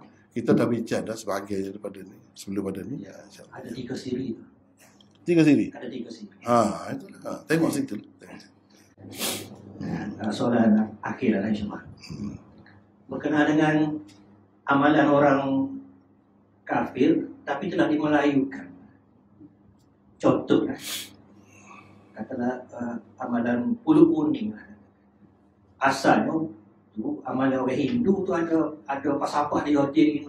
Tapi telah dimelayukan kepada kita buat puluh kuning, majlis puluh kuning dan sebagainya. Dan amalan renjis ni masa bersanding kalau jadi dimelayukan, walaupun amalan dimelayukan sudah tak ada dah unsur-unsur sembah apa tak ada dah, tapi dibuat. Macam mana pandangan Ustaz? Boleh kita buat juga? Itu mungkin sudah jadi adat lah. Kalau sudah jadi adat tu tak apa. Tapi jangan anggap apa-apa lah. Kaitkan dengan hak lama tu. Biasanya orang tak ingat dah tu benda-benda gitu. Saja dia jadi terbawa-bawa. Kalau itu termasuk dalam adat. Kalau adat masih terbuka lagi lah. Kalau selagi benda tu harus misalnya renjis-renjis. Tak ada dengan kepercayaan apa-apa. Kalau kahwin kan, rebuh telur lah. Pacak telur ataupun buih, apa ni orang panggil sisa. Buih telur. Itu pun ada. Bukan ada kepercayaan apa-apa. Itu terpulang kepada masing-masing. Boleh jadi dia simbolik kepada telur. Daripada telur tu jadi ayah kan. Jadi orang kahwin ni pun itu pun macam tu. Dia akan jadi anak, akan dapat anak. Boleh jadi simbolik ke situ. Allah Alam tak tahu. Tapi benda tu kan boleh berubah-ubah. Kalau boleh berubah-ubah, okey lah, bagus lah. Kali ni bagi coklat, kali ni tak mesti telur, tak mesti kalau kata pulut tu kuning. Kalau tidak kuning tak sah. Jangan gitu. Kalau tidak tak jadi masalah. Nak makan boleh kita kata suruh. Makan dah, apa-apa je. Tapi apa ya pada masa tu apa? Dengan kepercayaan anggap gini-gini duk kenangan Nabi Nuh kononnya. Itu tak betul tu. Nak buat surah bila-bila masa buatlah sebagai kuih seperti kuih-kuih lain. Bolehlah ada setiap waktu apa je. Musim tu. Cuma kalau dia jadi kait itu masalahnya. Kalau selagi ada kait itu tak boleh. Jadi bid'ah, jadi khurafat. Dia kan benda-benda gitulah. Kalau sekadar benda tu makan tak ada apa. Boleh makan bila-bila masa, bulan mana pun. Masalahnya apabila dengan kepercayaan tadi, dengan anggapan yang mengaruh tadi, tak ada asas tu. Tak ada asas tu. Itu yang jadi masalahnya. Jadi kita kena sama-sama baikilah sikit-sikit, baiki banyak dah. Sudah baiki. Tapi kadang-kadang mestinya kalau ni nak balik pun dah 40 tahun dulu. Pasal tak mahu ikut hadis ni lah. Banyak dah baiki. Boleh dah. Nak balik semula ke sana. 40 tahun dulu. Itu tak kena lah. Sepatutnya kita ke depan lah, maju. Mana tinggal dah tak boleh tu tinggal lah. Tak usah hidup lagi lah.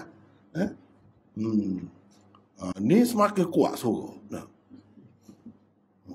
Semakin orang kata benda ni tak ada asal, dia buat semakin lagi banyak lagi kuat. Apa ni? Kawah tu. Buat. Lagu itu tak sih lah tu betul. Mandi safa orang tak sih dah. Kita buat pula. Ataupun dalam bentuk-bentuk lain kau.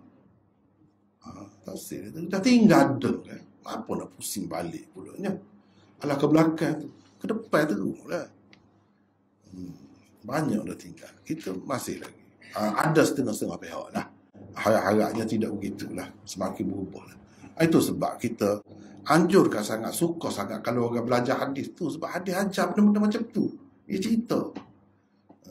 Tak mahu khurafat, tak mahu benda mengaruh, tak mahu merapu ni, macam-macam cerita kan.